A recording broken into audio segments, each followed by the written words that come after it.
Atrus hovered in the sky, stupefied and bewildered as Dorian revealed the person who ordered this slaughter of the remaining victims and soldiers alike. He quickly concluded that this was done solely to bury the hatchet of this incident and not let a member of the Heroes Party become the target of scrutiny and public outrage within the Beast Empire. How can this be? Aren't you all supposed to protect them even at the cost of your lives? What wrong did they do other than being victims of tragedy? There are even young children and babies among them. Who the hell kills a newborn child? Shouted Atrus, thoroughly outraged. To his enraged words, Dorian responded in a stern voice. A soldier does not ask questions. He doesn't let his emotions sway him. He does not make his judgment and he does not disobey. He simply follows the orders no matter what they are or how inhumane or cruel actions we have to take. That is the law of the military, he said with a conflicting mind. As soon as Atrus heard those words, he wanted to go on a rampage and absolutely beat the shit out of everyone here, especially Conan, who was the cause of this tragedy. Boom! His murderous aura erupted and he decided to act on his instincts. Control yourself, boy. Right then, Rathnar spoke to Khan and brought his mind out of turmoil. Do not mess things up when there are only 2 months left. You revolting in this situation isn't going to change anything and neither will it bring back the dead. Let go of your past life's morality. Vantria is not a world where justice exists for the weak. He spoke in a berating tone, bringing Khan back to reality. Let's go. We have to report it to the master, said Dorian. Burying his emotions in his heart, Khan quietly followed before losing control of himself. TCH, what a busybody. Who the hell does he think he is to seek justice for the citizens? Weaklings and poor are just ants waiting to be squashed, scoffed Conan with a look of scorn. Atrus heard those words but did not react as he quietly left. Why? This was the imperial order. Something cannot be refuted or disregarded. If he acted now based on his emotions, he would get into a lot of trouble. Besides, what difference would it make? Everyone was already dead. There was nothing he could do and neither was it his place to meddle in this affair. He was solely sent here to kill Hodag, not to play the role of some warrior of justice. Under the dark and serene environment of the night, Atrus and Dorian returned to Aurelius. Both of them then met their mentor and reported what happened. Dorian, you may leave. Atrus, you stay, spoke Romulus with an astute countenance. Right after Dorian left, he created a barrier and talked with the shadow disciple. You seem aggravated, he said while looking at Khan's despondent face. What the hell was that? Suddenly, Khan lost his calm and asked. To his infuriated expression, the heavenly king replied in a serious voice. Sometimes you have to make sacrifices for the sake of the empire. Bullshit. This wasn't done for some greater good. The purpose was to conceal the incompetence and serious mistakes of both Conan and the military. All those people were massacred just for the sake of burying this mess and not some greater good, retorted Khan. And you think that the Empress feels no remorse for ordering that massacre? Do you think the ruling authorities kill people on a whim? Are you aware of the consequences? Asked the Fenrirborn tribe leader. What righteous or justifiable reason could there be to massacre the very people you've sworn to protect? Questioned Khan sarcastically. What do you think will happen if this incident reached the ears of the populace across the empire? Do you think it will just end up with some gossip between commoners while sharing a drink?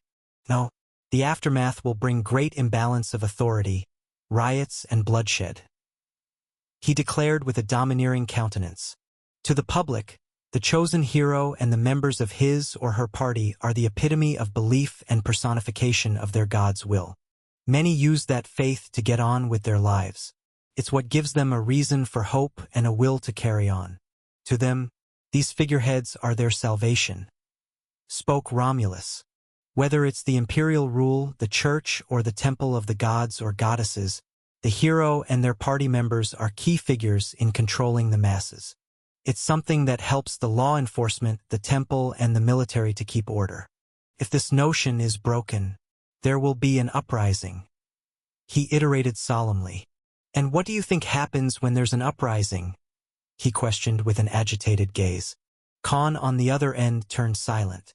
Obviously, he knew the consequences as he clearly remembered what happened years ago when he masqueraded as Azrael. The result always stopped at great bloodshed and countless lives being lost over the conflict of opinions and societal structure. Those who want to use chaos in order to thrive on war will fan the flames till it burns everything and everyone. Those who are ambitious will use the public's outrage to gain things that they couldn't achieve. A skirmish for power and authority is never settled on intellectual conversations in the real world. This isn't some democratic rule where people's opinions are valued. To those who sit at the top, the lives of the citizens are just numbers and nothing more. Revealed Romulus. Even Khan knew that this was nothing but a harsh truth of the world, whether it was Earth or Vantria. Hence, to avoid further casualties that would be hundreds of times greater than this, the Empress ordered this matter to be buried. Khan suddenly spoke while tightening his fist. I already knew what was to be done when you and Dorian were done killing that monster.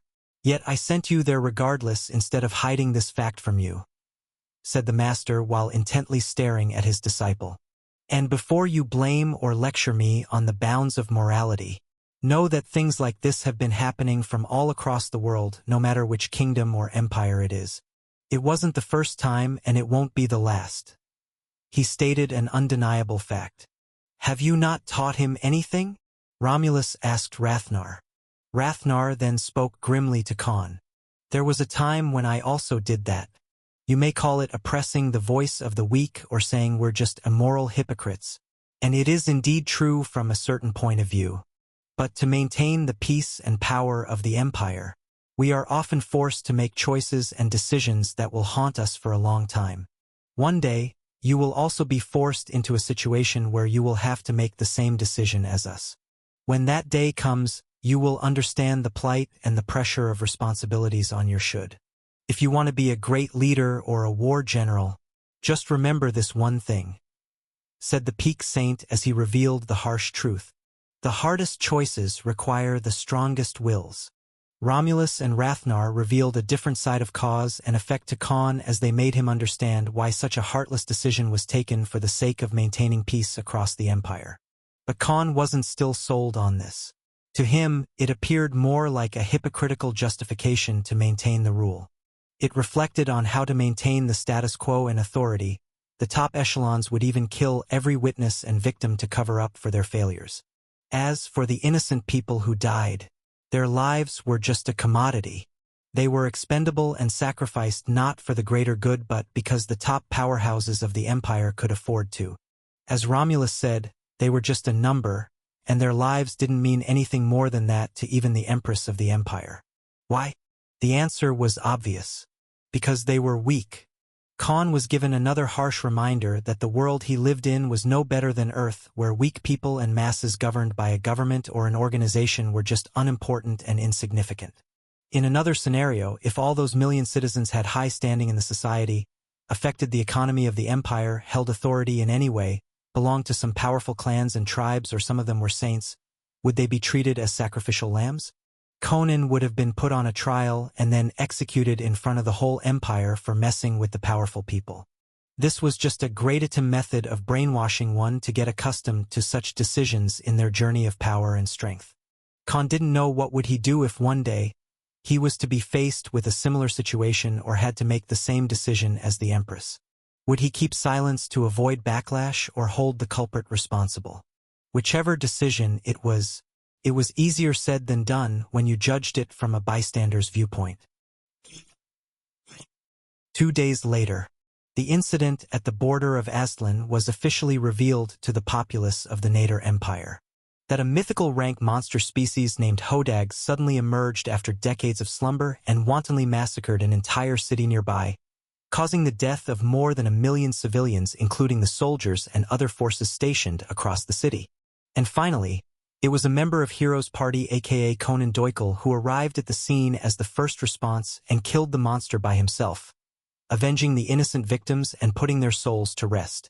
An empire-wide funeral ceremony was held in remembrance of the victims and broadcasted using thousands of projection artifacts. As a reward, Conan was then given the title of Sword of Retribution by the imperial authorities, commemorating him as a valiant warrior and engraving his name in the history of the empire. Atreus and Dorian also saw this ceremony that was arranged for the public through their fortress. No one knew that it was Atreus and Dorian who killed Hodag and avenged the dead. Neither of them wanted the credit for it. As soldiers, they followed the orders, but what irked them the most was the glory, valor, and fame received by Conan. How ironic it was to see the main perpetrator of the great tragedy being rewarded as the warrior who brought justice to the deceased. The killer was hailed as the savior. "What a joke!" spoke Atreus with visible wrath on his face. "Sigh." Dorian sighed, but he too had no answer or any remark to make. Something like this was his first time. Back when he experienced a similar situation, he too reacted the same way as Atreus, but now, he had given up on resisting, knowing that no matter what he did, he would never be able to make a difference. The normal citizens of the Nader Empire who held Conan in high regard after the ceremony didn't know how the Matrix was brainwashing them while hiding the brutal truth. That all of their lives mattered little to the ones who were supposed to protect them. That every single one of them was just a collateral chess piece that can be discarded for the so-called peace, as long as it fit the narrative of the system controlling their lives. To think something like this has been happening ever since heroes were summoned to kill the demon god, spoke Dorian with an incredulous voice. "You're wrong. Demon god or not, people have always been this way. Both evil and good have always been the different sides of the same coin. What is evil in your perspective is good in the eyes of those who are from the opposite side. But it doesn't change the fact that both options are fundamentally similar," spoke Atreus in a gloomy tone. "How?" asked Dorian as he gazed at the grand expanse of Aurelia's city from the tall walls of their fortress. "Whether you kill someone in the name of greed or revenge, both sides have one thing in common," responded Atreus as he folded his arms. A chilling gust of wind passed by both the Wolfkins, and the brawler saint replied with a stern countenance. "Self-preservation." He just didn't stop there and explained. "You can justify a deplorable action such as massacring innocents for the sake of survival or to maintain peace based on the story you tell yourself inside your mind.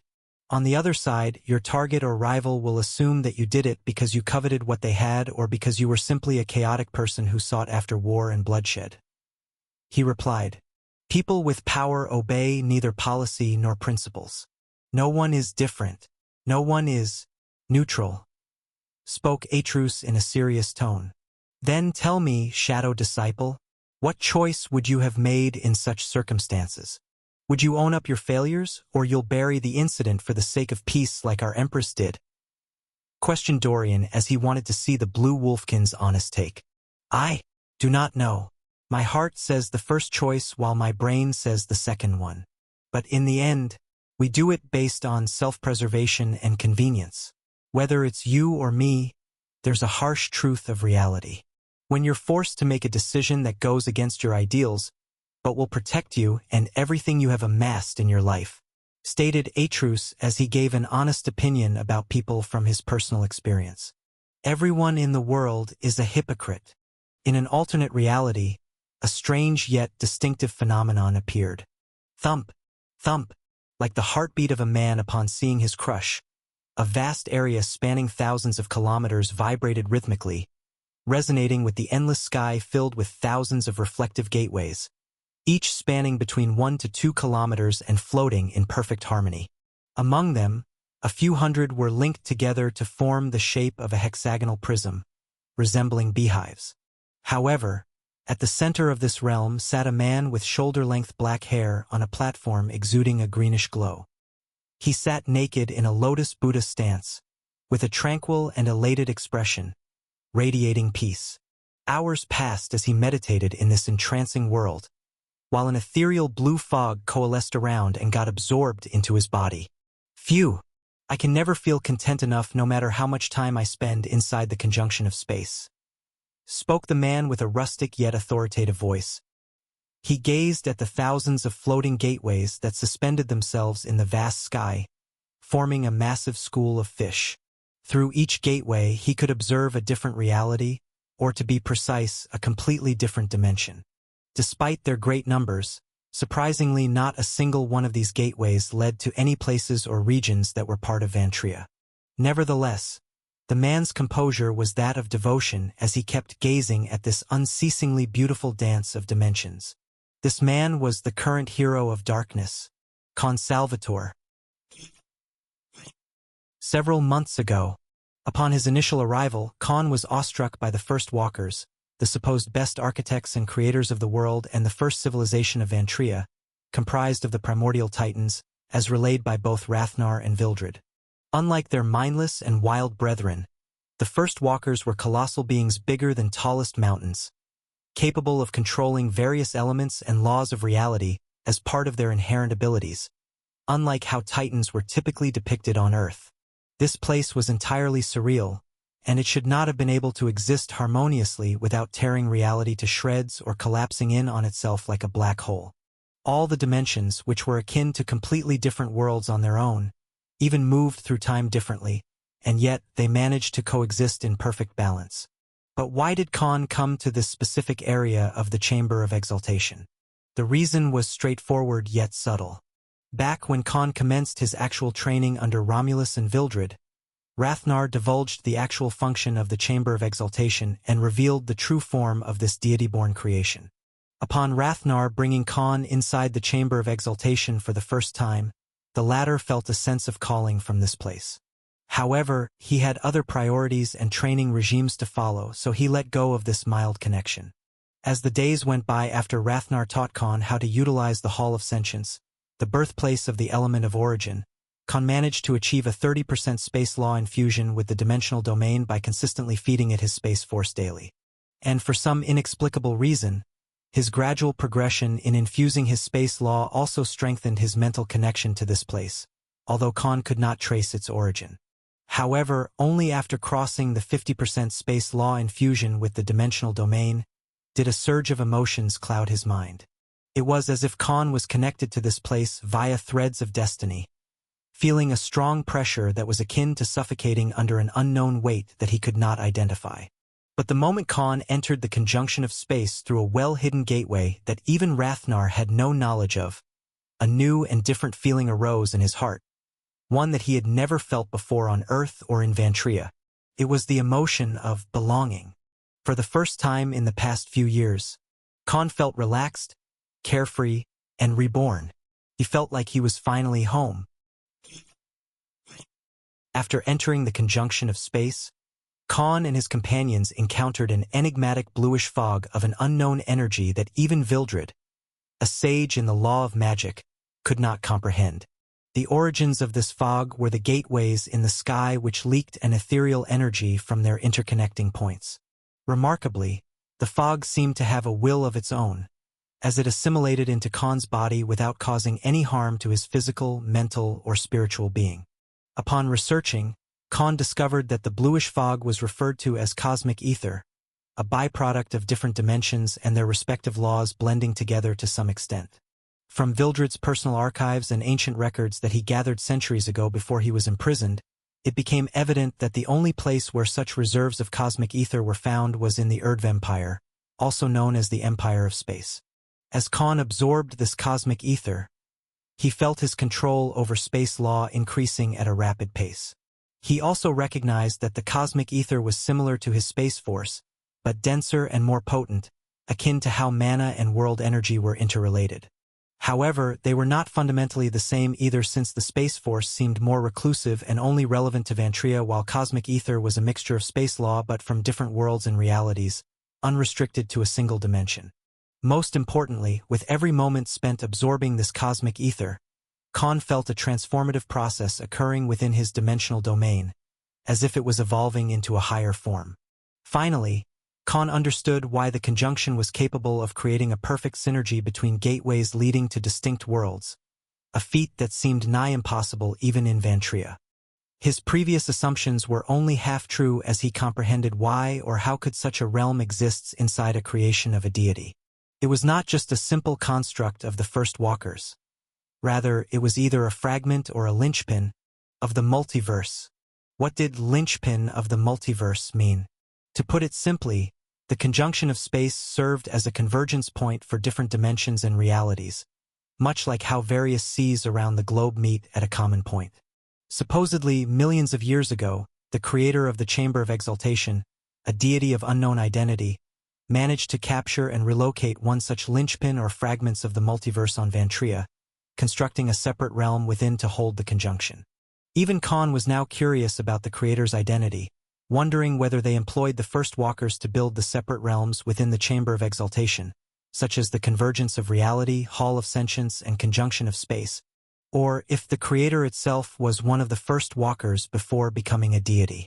Many realms within the Chamber of Exaltation remained unexplored, each with its own laws, reality, and elements of nature, surpassing human comprehension. But for now, Khan wished to maximize his gains through the conjunction of space. After spending time meditating inside the conjunction of space, Khan felt his body becoming more adept at sensing and controlling the space around him. It was as if the dozens of kilometers of space around him were an extension of his body, responding to his will. Months passed, and Khan continued to visit the conjunction of space daily as part of his study and training in space law. However, the books he had acquired after killing Solomon Elfenheim were no longer useful, as Khan's control over the Space Force underwent a qualitative change. The information he gained as part of his studies proved less and less useful each day. To the current version of himself, who had experienced the wonders of this place and felt exhilarated as well as thrilled every time he visited, the knowledge from the books felt limiting. Following the recent event involving the member of the Heroes Party, who had caused the deaths of 1 million innocent people yet was now celebrated as a champion of the masses and a source of pride for the Empire, Khan needed to calm his anger and regain focus. He visited the conjunction of space again, removing all his clothes to absorb as much cosmic ether as possible. As he lost himself in thought while studying the different dimensions, a sudden inspiration struck Khan, and he entered a trance-like state without even realizing it. Space will always exist regardless of the time in the space-time continuum. It will persist whether it is unoccupied or not, whether in the past, present, or future. Time is relative only to beings and objects within space, but not to space itself. It is completely independent of the linear flow of time, regardless of the world or dimension it occupies. Khan had an unconventional thought that struck him suddenly. Even nothingness is space. Even a universe with different laws of reality is still space that allows everything to exist within it. He delved deeper and came to a firm conclusion that shook his previous assumptions of reality. A boulder merely occupies space temporarily. One day, it will no longer exist, and the space it occupies will be unoccupied again. Our mistake is measuring space in terms of dimensions such as meters or feet by quantifying them with numerical terms that are only understandable to us. He analyzed his sudden thoughts. But that does not imply that space functions similarly. Even the sun, the planet, and living beings temporarily occupy space. Even the air in the atmosphere merely passes through space. Ultimately, space is timeless, boundless, dimensionless, and independent of all aspects, the flow of time, elements, and laws of reality. As the cosmic ether started coating Khan's entire body hundreds of times faster than before, his belief in his mind cemented firmly with each passing moment. However, before he could comprehend the newfound discovery, the next moment, boom! The entire realm known as conjunction of space shook as a pillar made of blue cosmic ether burst and shot itself in the center of the sky, and the shock waves from this explosion spread for thousands of kilometers like sound waves traveling underwater. All the gateways leading to different dimensions also vibrated while exuding gentle waves of energy, as if they were merrily welcoming this sudden explosion that shook the entire realm. And the origin of this explosion was none other than Khan, whose entire body along with his long hair glowed blue as he floated in the sky. His eyes no longer had an iris and turned completely stark white, radiating like the morning sun. Khan was no longer a human, but a being of cosmic ether. Several minutes had passed as Khan remained suspended in the sky with a mesmerized gaze. During this time, his eyes went through a metamorphosis, flashing brightly as they displayed various scenes from different dimensions. These weren't just random images or colorful lights, but perfect replicas of the gateways that led to the alternate realities.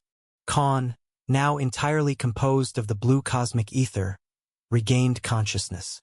He didn't speak a word, nor did he show any signs of changed behavior, yet he felt like a different person who had just undergone a life-altering experience.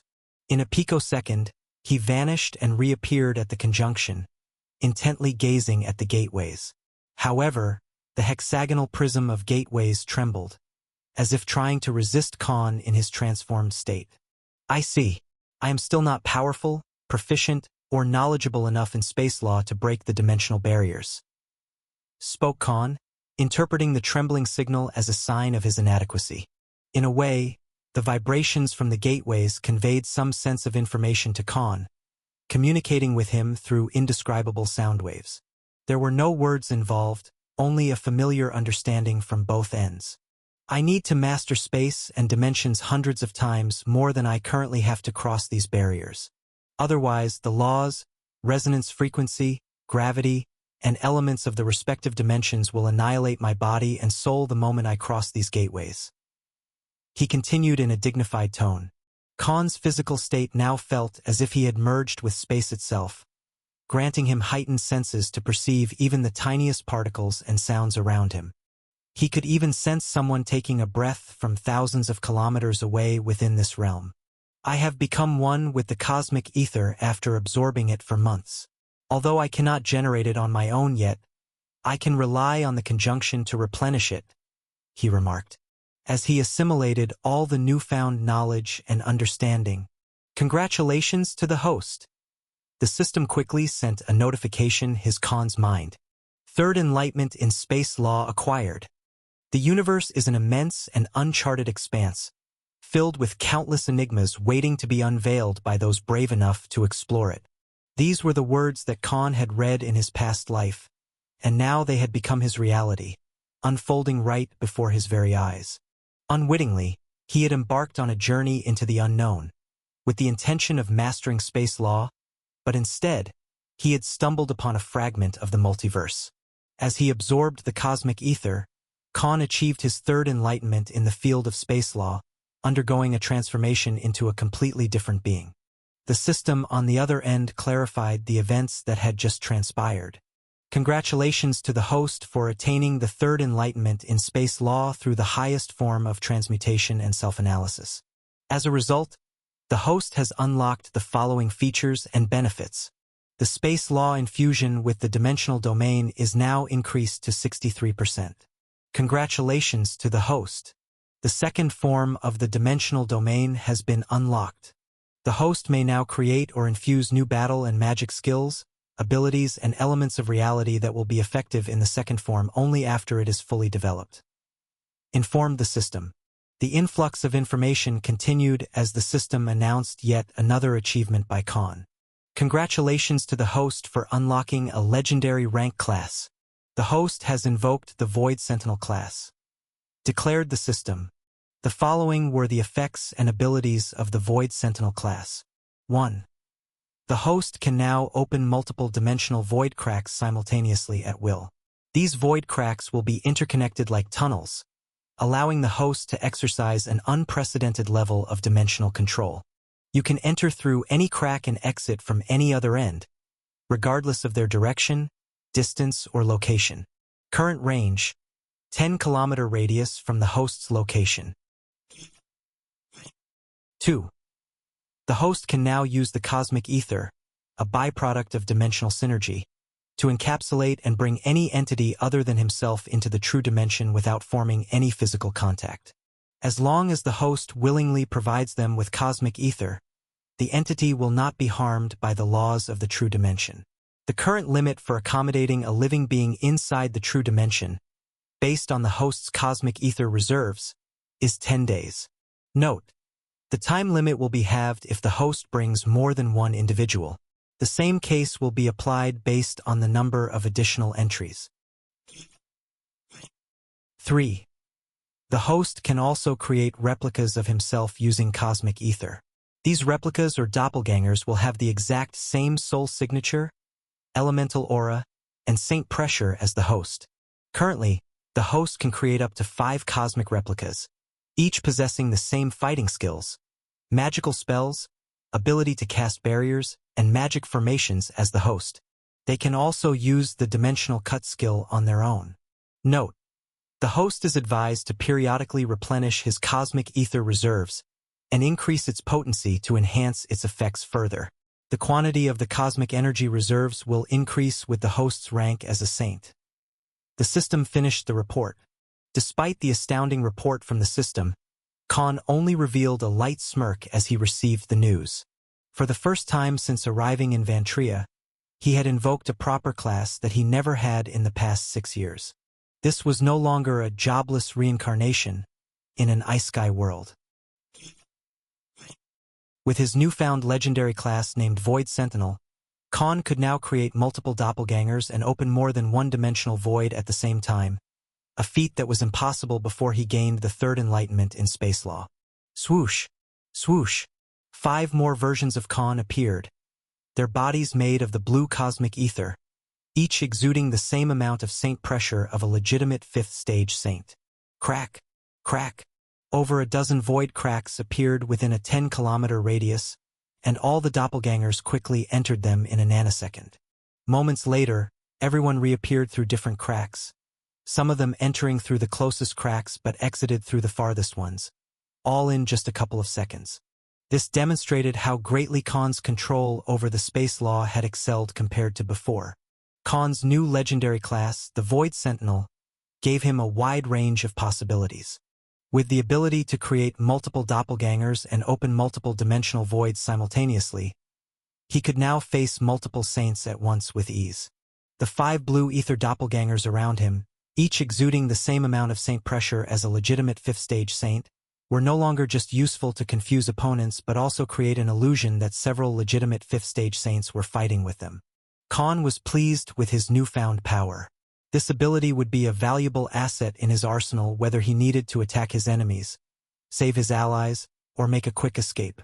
Even an 8th stage saint would be deceived by his doppelgangers.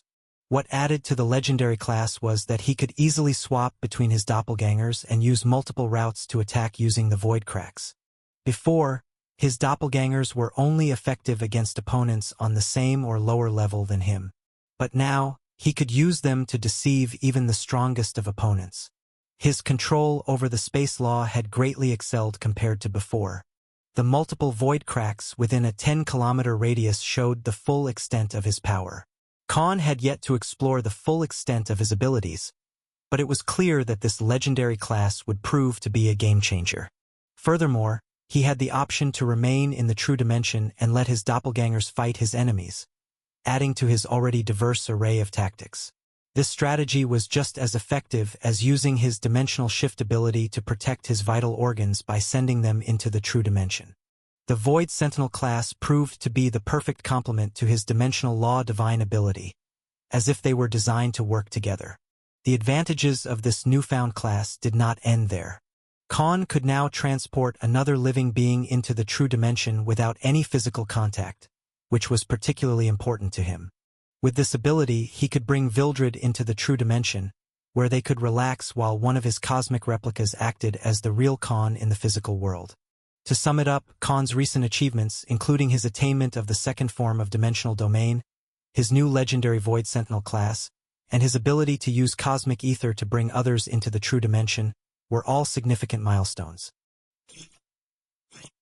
At this moment, in an unknown plane of existence that resembled an endless galaxy, an ethereal being composed of billions of stars and hundreds of planets as part of its body awakened. The entirety of this being's intangible existence seemed like a convergence point of different universes and realities, as if all these worlds, along with all the living and sentient beings within them, were part of it. How intriguing! It is the first time that a hero of another god has achieved the 3rd enlightenment in space law. And this hero is from the same world as him. Spoke the transcendent entity. Even its words caused the destruction of hundreds of planets surrounding it, each larger than Earth, turning them into tiny granules in mere moments. If he manages to attain the fourth enlightenment in the space law, the curiosity on the entity's face remained, as it spoke with an anticipatory tone. I will meet him. Upon exiting the chamber of exaltation, Khan's body reverted to its human form, having shed its cosmic ether state. Taking a moment to gather himself, he turned to the system and commanded, "Calibrate and display my current stats and bloodlines." Following are the current statistics of the host. Name: Khan Salvatore, host. Titles: Hero of Darkness, Apostle of War Deity, Apostle of Blacksmithing. Species: Human. Class: Void Sentinel, Legendary rank. Subclass: Scholar Magician, Saint rank. Arcane Enchanter, Saint rank. Master Blacksmith, Saint rank. Enlightenments: Third Enlightenment in Space Law, Second Enlightenment in Law of Magic, Second Enlightenment in Law of Blacksmithing. Rank: Fifth Stage Saint rank. Level: 611. Strength: 412,994. Agility: 405,029. Dexterity: 336,351. Defense: 319,698. Mana: 440,737. World Energy Reserve Capacity: 52.3%. Following are the most prominent and powerful bloodlines acquired by the host. Metamorphosis Bloodline, 100%. Mythical Rank. Vilgax Bloodline, 100%. Basilisk Bloodline, 80%.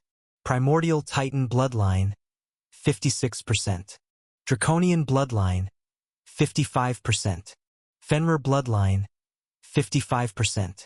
True Demon Bloodline, 46%.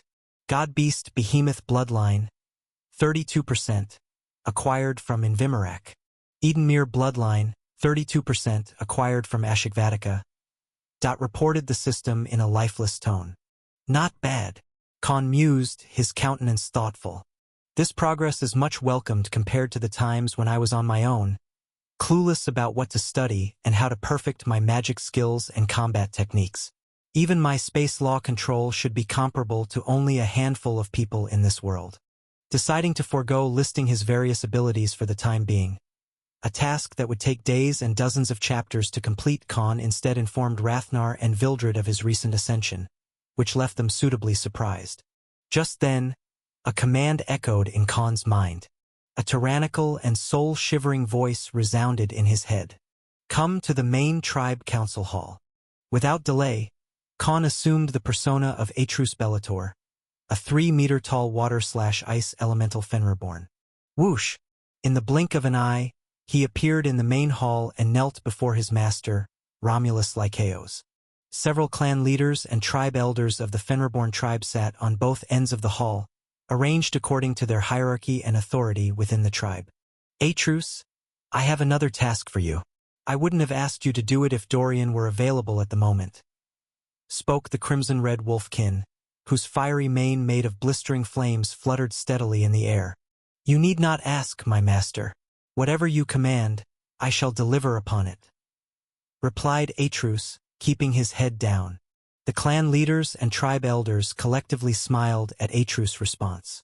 They were pleased to see the shadow disciple of the tribe leader being so obedient and devoted to the tribe, expressing to complete the job without even questioning the nature of the task. To them, it was a testament to Atrus' devotion to the tribe and respect for the hierarchy. Ivar has encountered some altercations on the mission assigned to us by the imperial rule. And since none of the clan leaders, tribe elders, or myself are allowed to intervene as per the laws of the empire, the responsibility now rests on your shoulders, commanded one of the 4 heavenly kings of the Nader Empire. Usually, a shadow disciple is exempt from participating in these matters due to the nature of your position in the tribe. However, it reflects poorly on our tribe's prestige if our warriors fail their missions. This is why I must ask you to quickly leave and assist Ivar in resolving this issue. He iterated calmly. And it should also be an excellent opportunity for you to stretch your muscles and solidify the recent results of your training, declared Romulus in a domineering tone. Atrus, aka Khan, grinned slightly at the hidden message from his master. On the surface, it was an irrefutable decree from the tribe leader. But in reality, his master had given him an opportunity to test the new combat techniques he had been taught. I shall return with victory and add to the glory of our Fenrir-born tribe's prestige, replied Atrus with a vehement tone. To everyone present, he appeared to be a true devotee of the tribe, despite not being born or raised in it. To them, this form of loyalty was an admirable quality since the pack of wolves worked harmoniously based on hierarchical position and discipline among its members. Soon, a flying golden orb with thin wings came to a stop in the blue wolfkin's right palm. Coordinates and objectives, spoke Romulus, and Atrus nodded in response, understanding what he had to do. In a flash, Atrus disappeared, leaving Aurelia's city in a hurry to complete his mission. A couple of minutes after Atrus left, one of the tribe elders, a fourth-stage halberd warrior saint, spoke up in a dignified tone. Tribe leaders, if I may be honest, I had my misgivings when you brought this unknown warrior to our home and declared him as your shadow disciple, said the yellow-furred wolfkin in silver armor. Back then, I thought it was only because Atrus was a prodigy with our tribe's bloodline that you chose him to compete in the Elysium tribal tourney. Each individual present in the hall was a saint and had lived for more than 2 centuries. Some were even older than Romulus himself, but their law only respected the strongest. But seeing his veneration towards the tribe, I no longer see a reason not to like him. The elder spoke, nodding in approval. In the following moments, a female turquoise-furred clan leader, a saint archer, voiced her opinion. I too agree with that statement. To be honest, many of us were worried that we might not have a great genius in the future years of the tribe. But given the aura and presence Atrus gives off, he definitely has more Fenrir bloodline purity than all of us. I think he might even surpass you in the future, she stated. Many nodded in agreement and began expressing their opinions. If Atrus does win the tourney, I will fully support the decision to make him the tribe leader's successor, said one of the oldest tribe elders. The same sentiment was echoed by many individuals, who also affirmed their unwavering support for the cause. At a certain point in time, all of the clan leaders were once pupils of the former tribe leader, while the tribe elders themselves had also previously held the mantle of clan leaders. The latter group made a conscious decision to relinquish their positions in order to serve the best interests of the entire tribe. The elderly members, with a wealth of experience and knowledge, deeply cherished and understood the importance of preserving their tribe's traditions, culture, heritage, and overall well-being. Thus, a potential candidate who could safeguard the tribe's future was more than just a mere shadow disciple who might perish in a tournament. However, only Romulus was privy to the truth, that irrespective of everyone else's desires, his shadow disciple was destined for a path already paved for him. His identity was so crucial that could it either revolutionize the world for the better, or cause its downfall. 6 hours later, boom! As the peaceful atmosphere filled with clear clouds was shattered by a deafening sonic boom, a brilliant blue beam of light suddenly appeared in the sky, tearing across it at a blistering pace that seemed almost faster than the speed of light itself. Khan had a mission to fulfill, to assist Ivar in purging a radical group of saints who were agitating against imperial rule and seeking to spark a revolution. Although in many ways Khan's own moral compass usually aligned with this cause, having once taken a stand for the oppressed and excluded people of society back in the Rocco's Empire, he knew that supporting any notions of revolution required a deeper understanding of the situation than merely following his instincts. Khan's mind raced as he tried to make sense of the situation. He knew that violence and chaos could not be the answer, even if he sympathized with those who sought change. His own experiences in the Rocco's Empire had taught him that the Nader Empire was a place where the law of the jungle prevailed. The strongest would always come out on top, reaping the biggest rewards while the weak were left to pick up the scraps. Yet, in contrast, there was no oppression or discrimination based on ethnicity, race, or species. Rather, everyone had the right to fight for their place in society. Whether it was a job in the administration, a business opportunity, a position in the military, or even a place in the imperial court. The Beast Empire was a meritocracy that had no room for favoritism or partiality. This had been the bedrock of their culture since the empire's inception. Given this context, Khan was perplexed as to why there was a call for a revolution. What could be the cause behind this uprising? He sought to understand the motivations of the radical group that Ivar was seeking to eliminate. Khan knew that revolutions were never easy, and that taking a stand against the established order could have serious consequences for both the guilty and the innocent.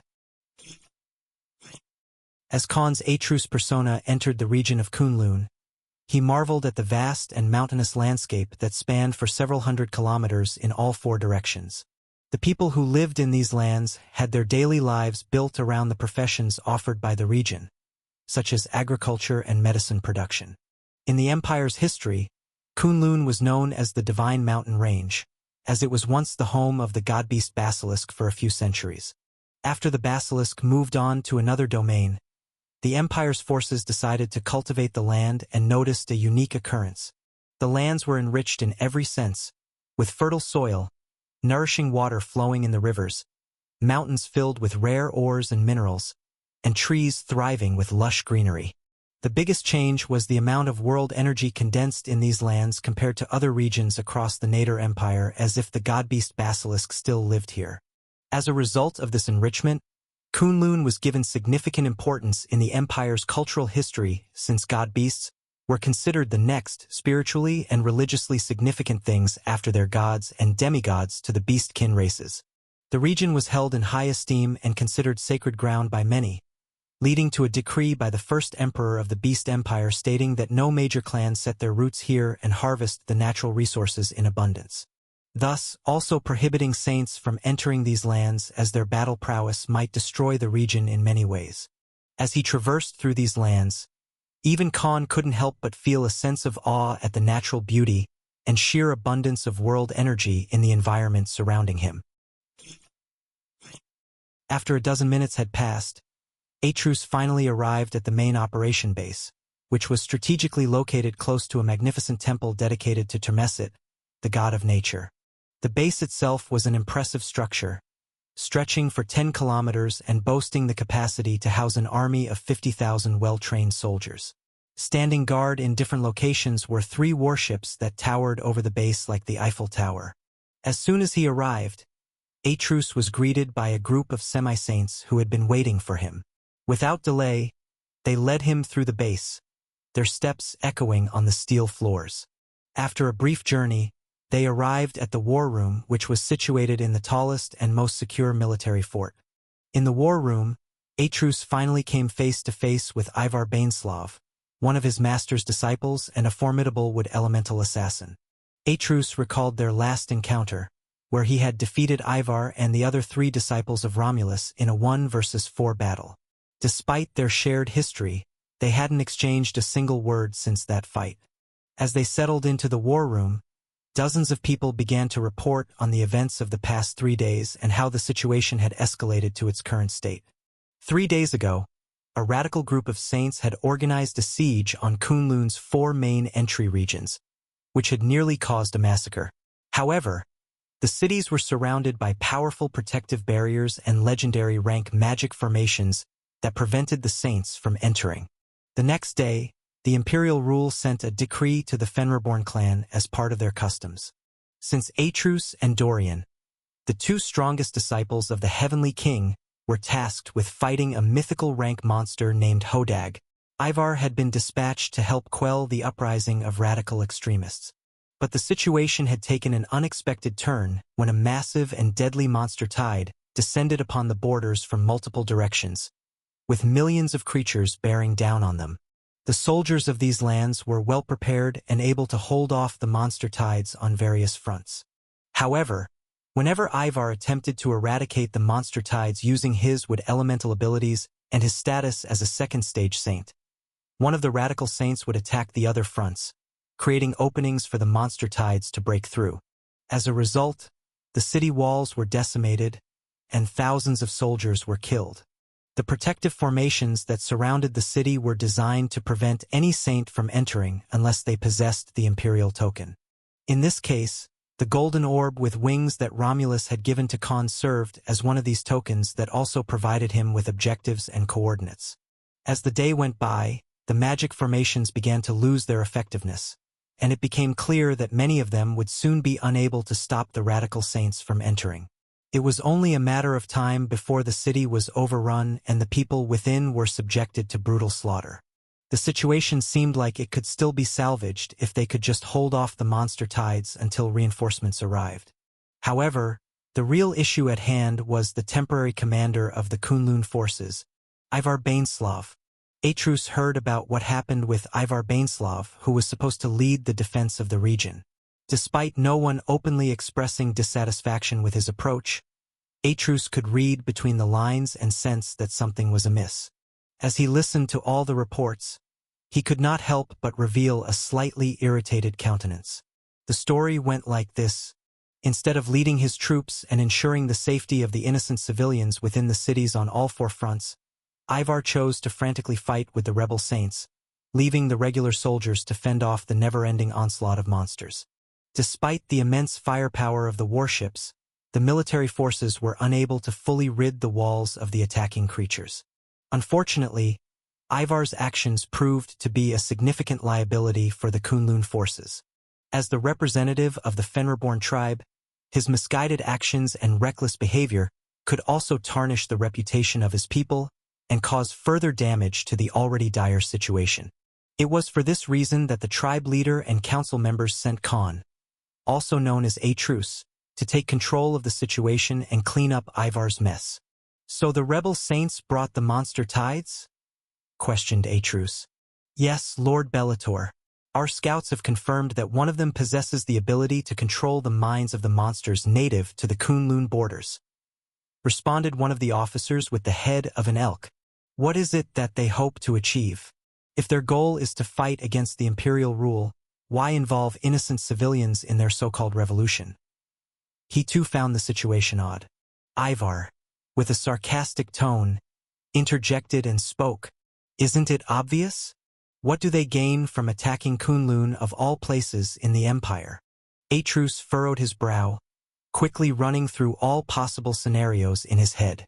Suddenly, it dawned on him, and his expression became constricted as he came to a realization. Atrus instantly understood the rebels' motive, which would not be apparent to those who did not appreciate the core values and history of their own civilizations. What was the best subtle yet devastating tactic that could shatter the pride and sanctity of an entire nation in a single blow?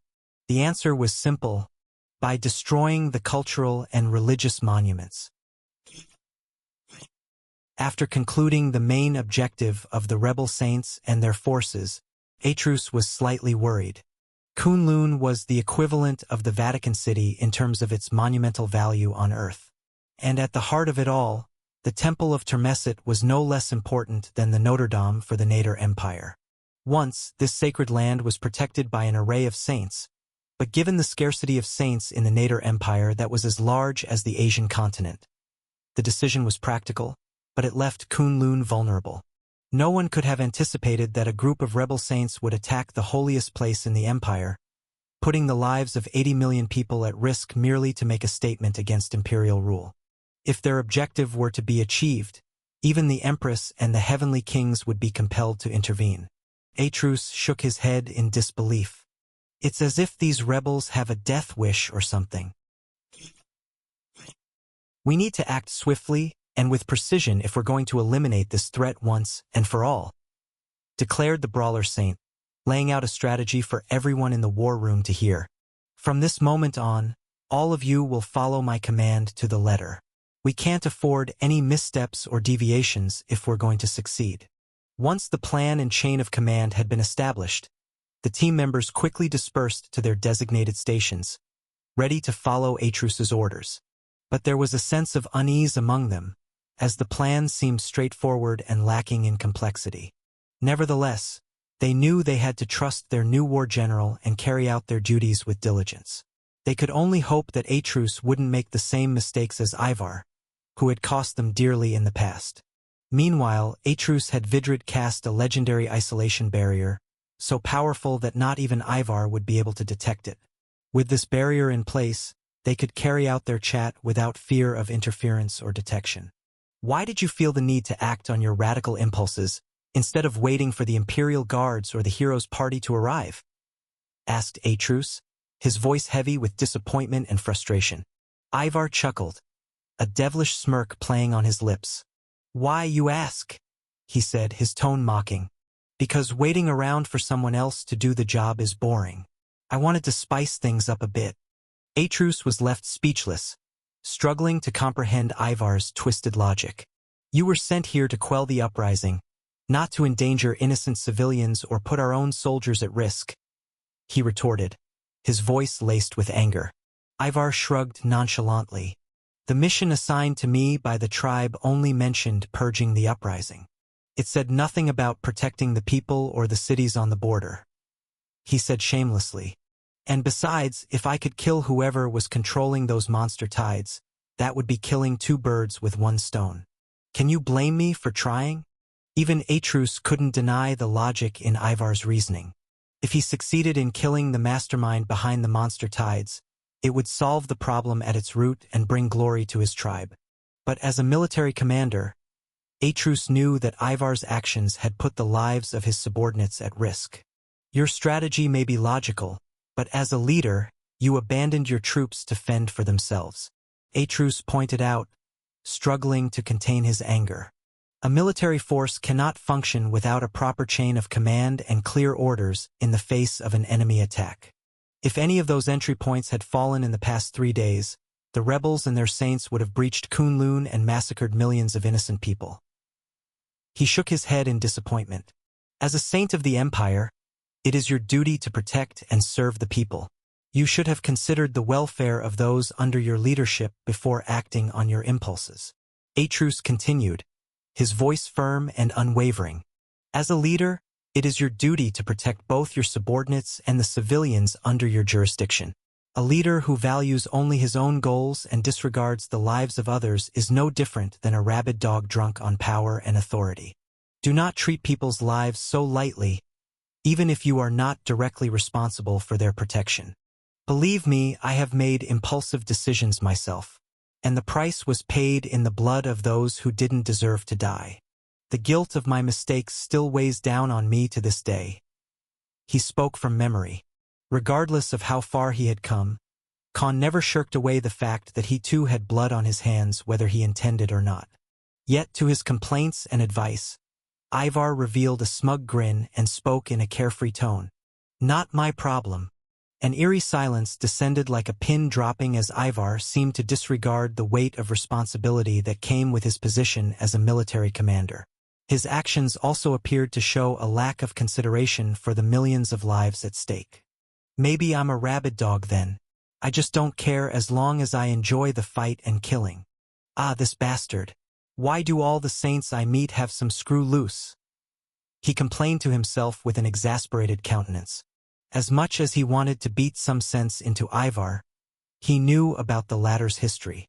Before Romulus was scouted by the previous Fenrirborn tribe leader and turned into his shadow disciple, the previous tribe leader's younger sister was wed to the clan leader of the Baneslav clan. Both of them were none other than Ivar's parents, and he was the sole heir.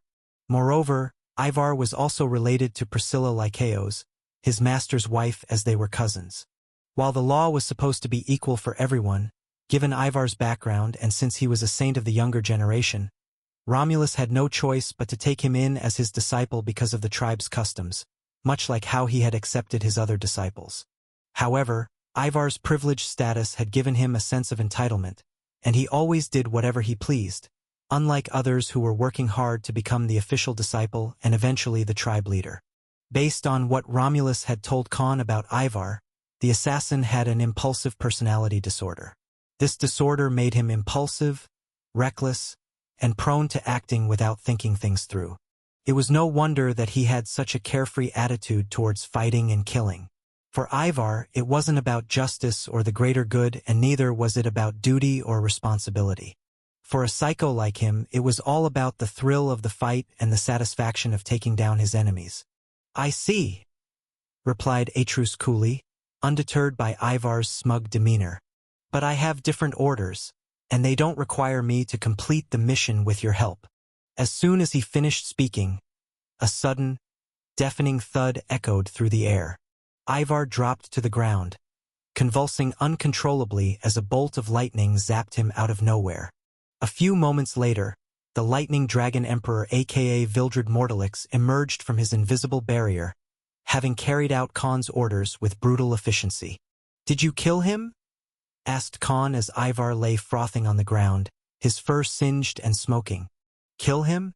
That lightning bolt was barely enough to destroy a mountain. He's a saint, he'll live," replied the sage nonchalantly. Khan, on the other end, spoke while heaving a helpless sigh. "This is why I do group projects alone." The very next morning, the rebel forces, comprising of over 40,000 warriors accompanied by a saint on all four sides, launched an attack on the region. The assault was like a swarming tide of mindless monsters of varying species, shapes, and sizes, creating chaos and destruction wherever they went. One after another, the semi-saint captains informed Atrus of the invaders' arrival. Unlike before, the enemy forces attacked all at once, realizing that the previously formed defensive positions would not hold for long. With entry points at least 100 kilometers apart on opposite ends of the battlefield, the rebels utilized the ensuing chaos to their advantage, invading Kunlun from all directions. Despite Ivar's abilities as a saint, he could not be present everywhere at once. Moreover, since all the saints were at the second stage like him, it was almost certain that the rebel forces would emerge victorious.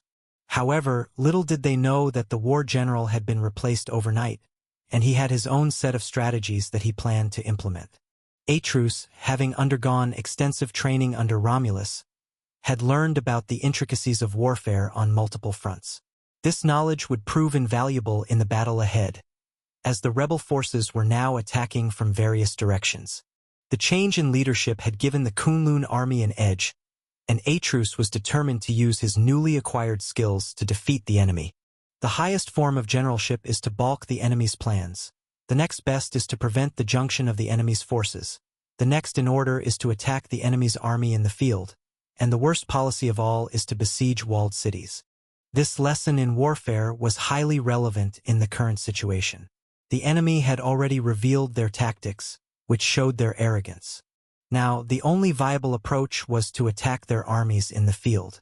Besieging walled cities was deemed a poor strategy, as it could lead to a singular battle approach, leaving no room for tactics or maneuvers.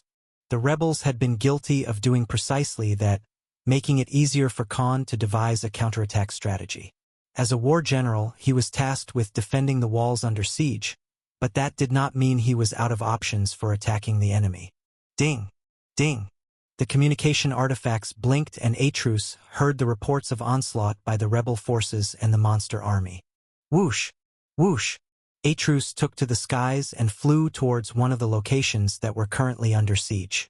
As he soared through the air, he saw a sea of rebels dressed in black and red attire, with a swastika sign on their arms, reminiscent of some heretic tribe.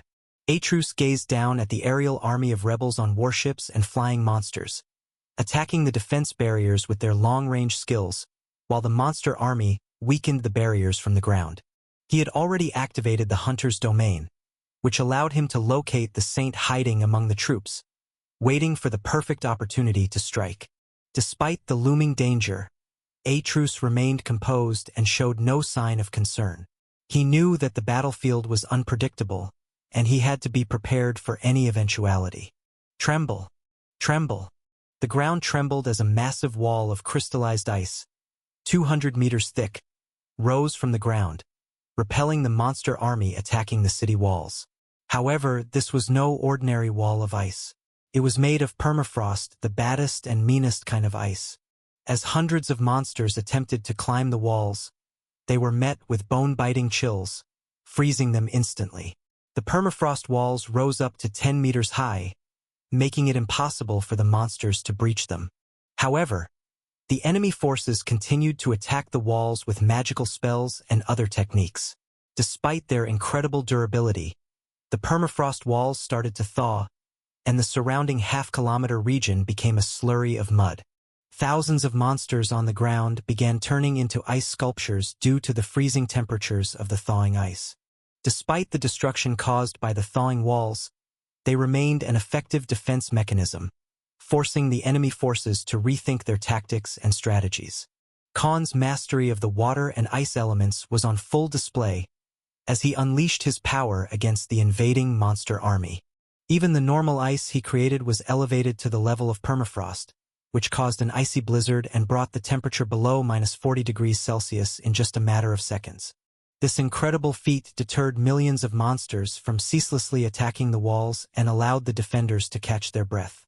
Atrus knew that the biggest shortcoming on their side was the lack of saints, who couldn't be present everywhere to face the enemies on all sides.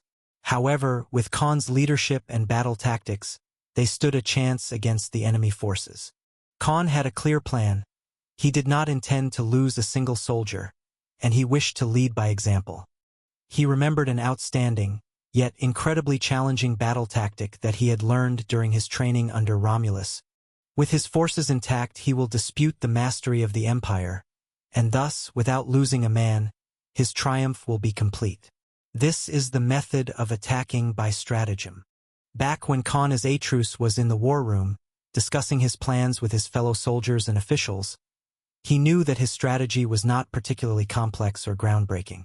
It was a simple plan, relying on his own mastery of the latest combat techniques to turn the tide of the battle in their favor. But despite its simplicity, Khan's plan was devastatingly effective. With lightning-fast reflexes and incredible strength, he was able to take out entire hordes of monsters with ease, his blows landing with deadly accuracy. Rumble! Suddenly, there was a deafening bang that shook the ground beneath their feet. Everyone in the war room looked outside to see a massive azure dragon fist descending from the sky, obliterating every monster in a 2-kilometer radius.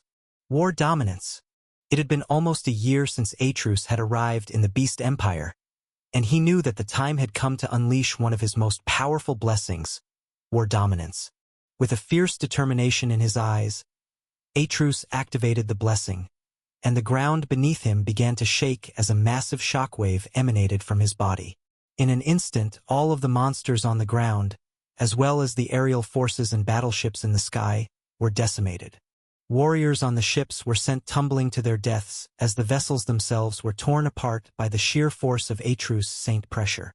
The once chaotic battlefield was now eerily silent, the only sounds being the moans of the wounded and dying. Atrus stood amidst the carnage, his body still pulsing with the residual energy of his devastating attack. Even so, this was not even a proper attack, just him leaking out his aura of a fifth-stage saint. Rumble! Rumble! As the rain poured down in torrents, Atrus began to focus his mind, tapping into the power of the Waterblade Hurricane, a legendary rank skill he had acquired from Cthulhu. In mere seconds, the sky turned dark and the clouds roiled overhead, lightning flashing and thunder booming in the distance. With a fierce cry, Atrus unleashed the full force of the Waterblade Hurricane, creating a massive domain that stretched for 5 kilometers in every direction. The domain was now completely under Atrus' control, and he knew that he could use it to devastating effect against his enemies. With a flick of his wrist, he sent a wave of water blades slashing through the air, cutting down any monsters that had survived his previous attack. Atrus was now like a god of the storm, his power absolute and his enemies left cowering in fear. Impossible! Even for a saint, that level of control is unprecedented. Pialfian Dialfano 1. Soim wait, the information said Lord Atrus is only a 4th-stage saint. But why does this feel like a domain of a 5th-stage saint? The semi-saint captain's face was full of disbelief as he watched unparalleled control of the water element and spoke with awe. On the battlefield, the atmosphere was quickly filled with agony and screams of the rebels as Khan's millions of water blades rained down on them. Each blade was made of highly compressed water, similar to a water jet used to cut metal sheets. Despite the hundreds of magic barriers erected by the enemy, The barrage of water blades cut through them like a hot knife through butter, completely unopposed. Atreus looked around at the battlefield, his eyes narrowing as he took in the scene of destruction and chaos. "What I'm about to do, I don't think I can have witnesses," he said quietly, his voice filled with determination. Without hesitation, he began to cast a legendary rank magic formation that he had been preparing since the moment he arrived on the battlefield. As he chanted the incantation, brilliant and dazzling blue lights erupted from his body, illuminating the area around him. At the same time, the 10-kilometer-long city walls behind him were instantly covered by a barrier that thickened with every passing moment. This was the reality separation spell, a powerful magic taught to Khan by Vildred himself. With this spell, Atreus could not only create an isolation barrier, but also block all sorts of views, the flow of sound, vibrations, light, and aura of living beings. In other words, the region behind the barrier would be completely cut off from the outside world, unable to see or sense anything about the ongoing battle between Atreus and the rebels. However, the battle was far from over. Despite the barrier separating Atreus from the rebels, the effects of his skill were still felt. As Atreus watched, all of the rebels and monsters that had been struck down by the attack began to twitch and foam at the mouth, paralyzed by the potent neurotoxin venom, another one of his abilities, mixed in with the water falling from the clouds. In upcoming moments, a figure suddenly appeared in the midst of the paralyzed rebels. It was a tall and burly warrior with the head of a lion, his muscles bulging with power. "Oh, you have finally decided to show up, NPC number 1. Atreus said casually, a small smile playing at the corners of his mouth as he looked at the saint who was in charge of these troops. "I was getting worried that I might have killed you along with these cockroaches." This was all part of his grand strategy, as Khan resolved to separate the strong players from the rest of the mobs first. He knew that the key to winning a war was to eliminate the toughest opponents first, and he was determined to do just that. As thousands of people and monsters fell to his ruthless water blades, Khan didn't even bat an eye. He knew that as a war general, he couldn't afford to show any mercy to his enemies, even if it meant taking the innocent lives of those who were simply following orders or fighting for a cause they were deceived into believing. Because if he did show any signs of compassion, it would come at a great cost, the lives of his own soldiers and the citizens he was supposed to protect. This was the cold and harsh reality of war, and Khan understood it all too well. He knew that to win this war, he had to be ruthless and uncompromising, and that was exactly what he did. Khan found himself in a unique position, fighting for people who were not his own and over whom he had no direct responsibility. As the shadow disciple of the Heavenly King, the lives of these soldiers and the civilians of Kunlun were simply part of his mission. However, he did not take the gravity of the situation lightly. When his master tasked him with learning what it meant to be a war general, he didn't know it was about more than just going to battle and killing enemies. But now he understood that it was about taking responsibility for the lives of those under his command. Now, as a leader responsible for the well-being of millions, Khan found himself faced with a difficult decision. He knew that to protect these people, he would have to throw away his own code of conduct. It was a weighty burden, but he could not let his personal beliefs get in the way of fulfilling his duty. He realized that as a war general, he needed to be adaptable and make tough decisions for the greater good, even if it went against his own values.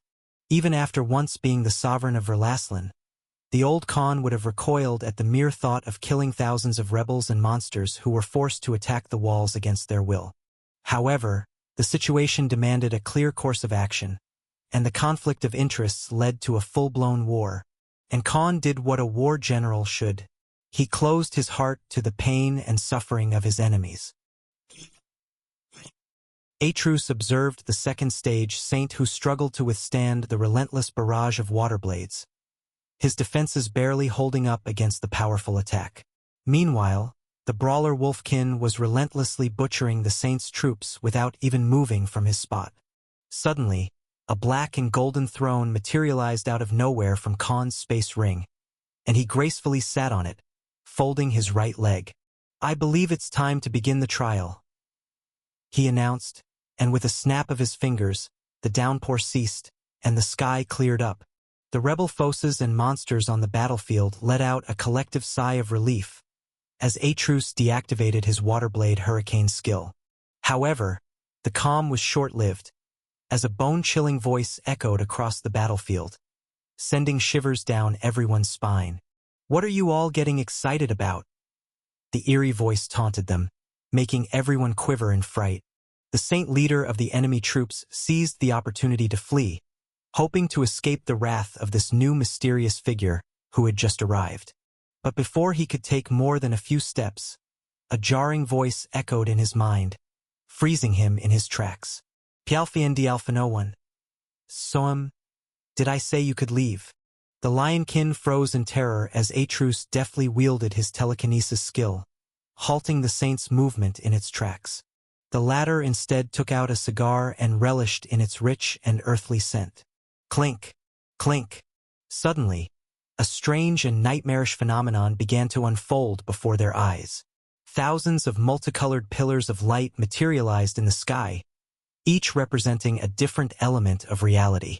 The atmosphere grew tense as the pillars began to converge and condense, forming the shapes of various weapons. The sound of metal clanging against metal filled the air as the weapons took form, one after another. Each weapon was a massive 10 meters in length and carried a different elemental attribute, save for light and darkness. As the weapons took shape, Atreus remained poised and ready, his eyes locked onto the hapless saint. The scenario was eerily reminiscent of Romulus, the heavenly king's domain of slaughter, which he had used to devastating effect against Khan. The lionkin watched in awe as Atreus summoned the weapons with ease, his mastery over the elements on full display. The sight was truly terrifying, a reminder of the sheer power that this Fenrirborn commanded.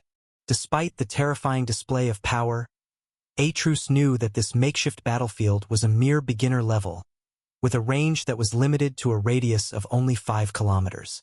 In contrast, Romulus had a staggering 50-kilometer radius, making him a force to be reckoned with. In truth, this entire scenario was an experimental skill that Khan had been attempting to create, using harnessing and conceptualization skills he had learned from his master. With this technique, Khan could replicate dozens of weapons using the world energy in the surrounding area and manipulate their elemental attributes at will. However, as impressive as the skill was in theory, it still required practice and practical demonstration in a real-life battle scenario. And as his master had hinted before Khan was sent to Kunlun, this battle presented an ideal opportunity for him to test out his newfound technique on the field for the very first time. As the battle raged on, one of the semi-saint captains managed to establish contact with his counterpart stationed at the other end of the battlefield. He activated a small communication artifact, which projected a miniature hologram of himself to the other captains. "The general is protecting us. How are things on your end?" asked the elk captain who previously attended the meeting in the war room. "What the hell are you saying? The general is..." A baffled response came from the other side as the responder was completely filled with disbelief. He spoke with a frightened tone and continued his answer. "He's fighting the enemies right in front of us." Within minutes, more communications came in, all bearing the same message. Each captain reported a similar scene. Their general, Atreus Bellator, was purging the rebel forces and monsters with ease, using his formidable skills to protect the city and its inhabitants. The captains also reported that they were being protected by a powerful barrier that covered the entrances to the city, preventing any enemies from entering. It was clear that Atreus was not only a powerful fighter but also a skilled tactician, capable of using his abilities to their fullest potential. As the reports continued to pour in, the city's millions of inhabitants breathed a collective sigh of relief. They knew that their general was more than capable of protecting them, and that they could rest easy knowing that their safety was assured. "Ah! Run for your lives!" The sound of wails and screams filled the air as the rebel forces and monsters were mercilessly slaughtered by a single warrior. Fireballs rained down from the sky, burning many to death, while wind blades sliced through flesh and bone with ease. Swords made of water cleaved through their bodies, while weapons and spears crafted from stones and metals crushed them underfoot. Lightning arrows struck down countless foes, and massive vines entangled their feet, sapping the life force from their bodies. It was a one-sided massacre, with millions of enemies falling to the might of a single man, Khan. Khan watched the battle unfold in other 3 entry points of Kunlun through his cosmic replicas that fought on the other battlefields, without lifting a finger.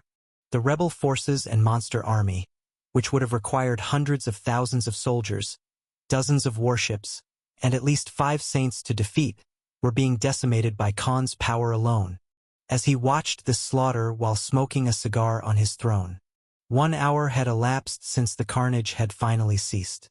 Khan, displaying his immense power, had mercilessly wiped out the rebels and the monstrous creatures, leaving no being alive.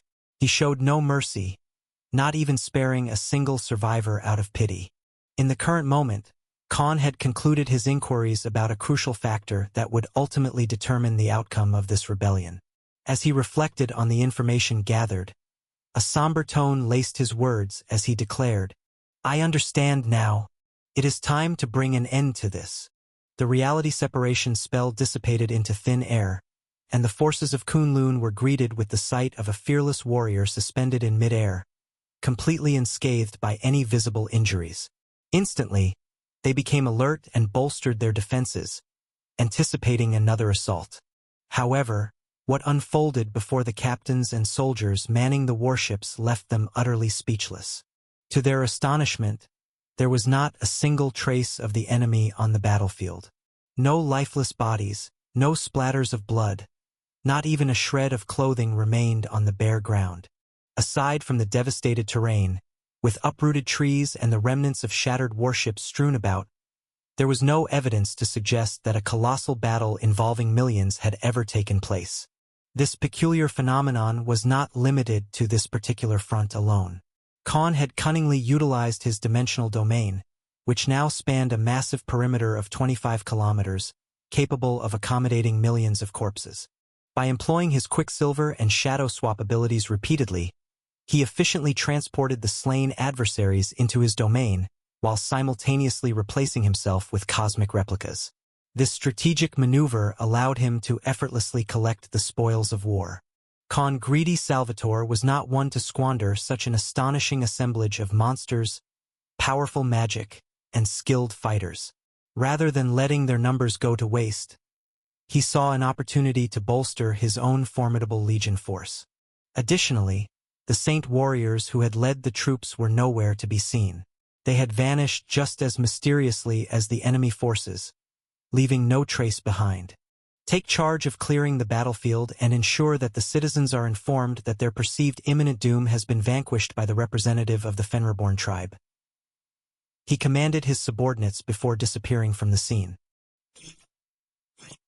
After the passage of 10 minutes, deep within a vast, dark, and oppressively humid hall, an archaic formation illuminated the surroundings with a dim, red glow.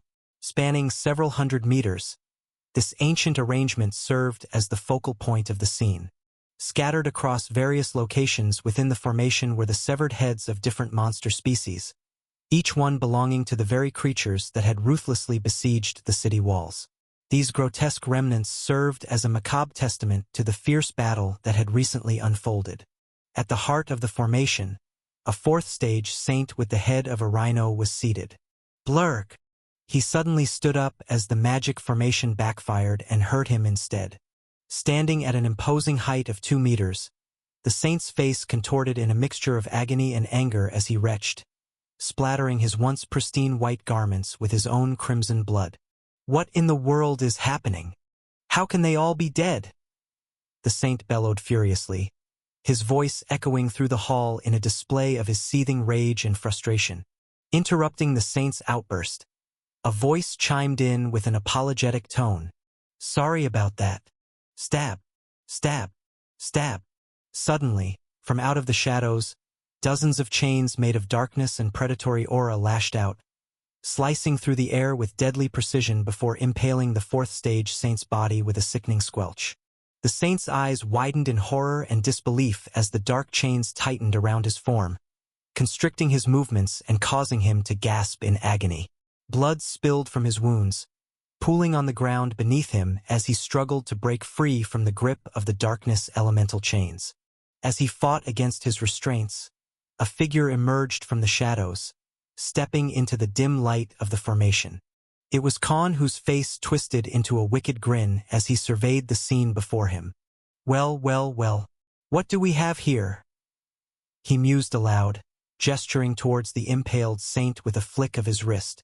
Roalphapa dialphanasoem. It seems that I have stumbled upon a rather unfortunate soul, caught in the act of relishing in a fetish by decorating his room with severed heads. The saint gurgled and coughed, blood spilling from his mouth as he struggled to speak. Who are you? Why are you doing this? Tap, tap. A magnificent blue wolfkin materialized from a rift in the fabric of space, its piercing gaze fixed unwaveringly upon the revered rhino saint. So you're the one I was tasked to kill as my final objective? Spoke Atrus.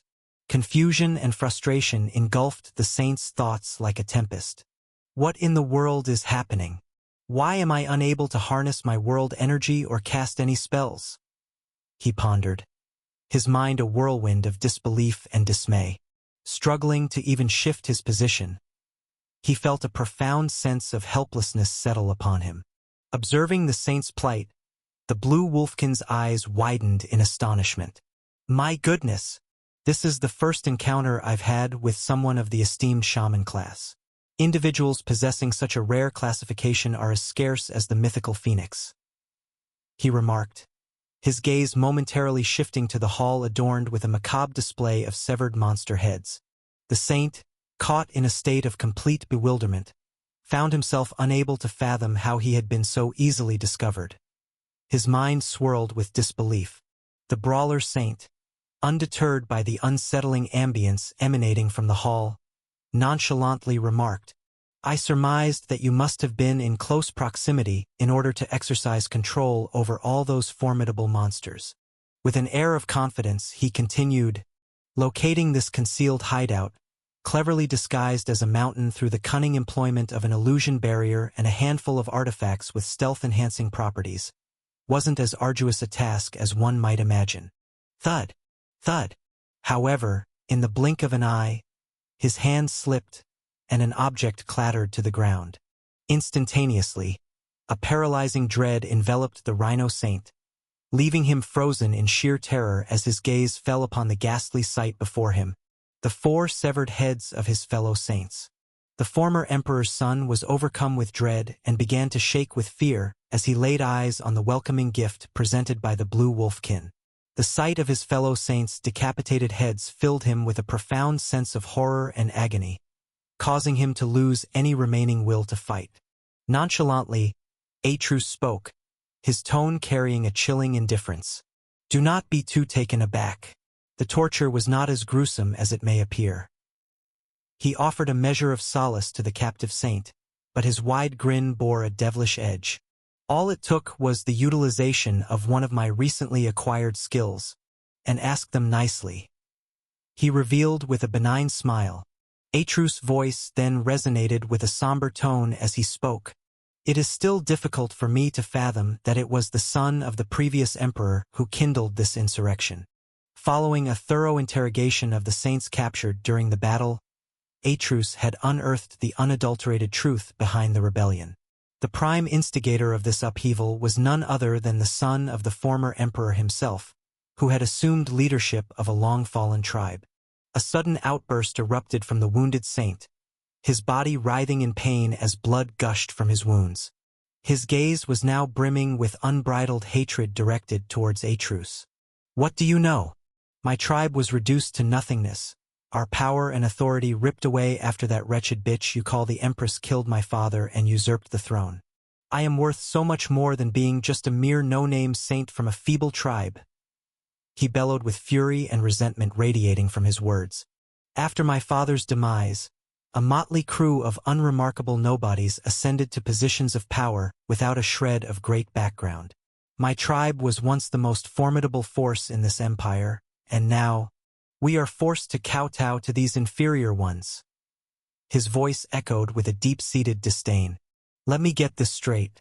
Are you insinuating that others have obtained their positions of power by taking what was rightfully yours, rather than earning it through their own strength and merit? That you were entitled to be the next emperor? Inquired Atrus.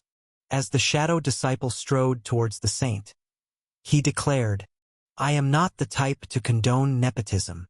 Rage and disgust seethed in his voice as he continued, You bastard! You made me kill thousands of people and millions of monsters just because of your self-entitled delusion. Atrus spoke with an authoritative tone. Under the laws of the Nader Empire, you possess every right to compete for the throne, just like any other individual born within its borders. He then posed a question to the bound saint. So why did you not pursue the throne? Do you believe that the world owes you something? That the laws of the empire should grant you some kind of preferential treatment?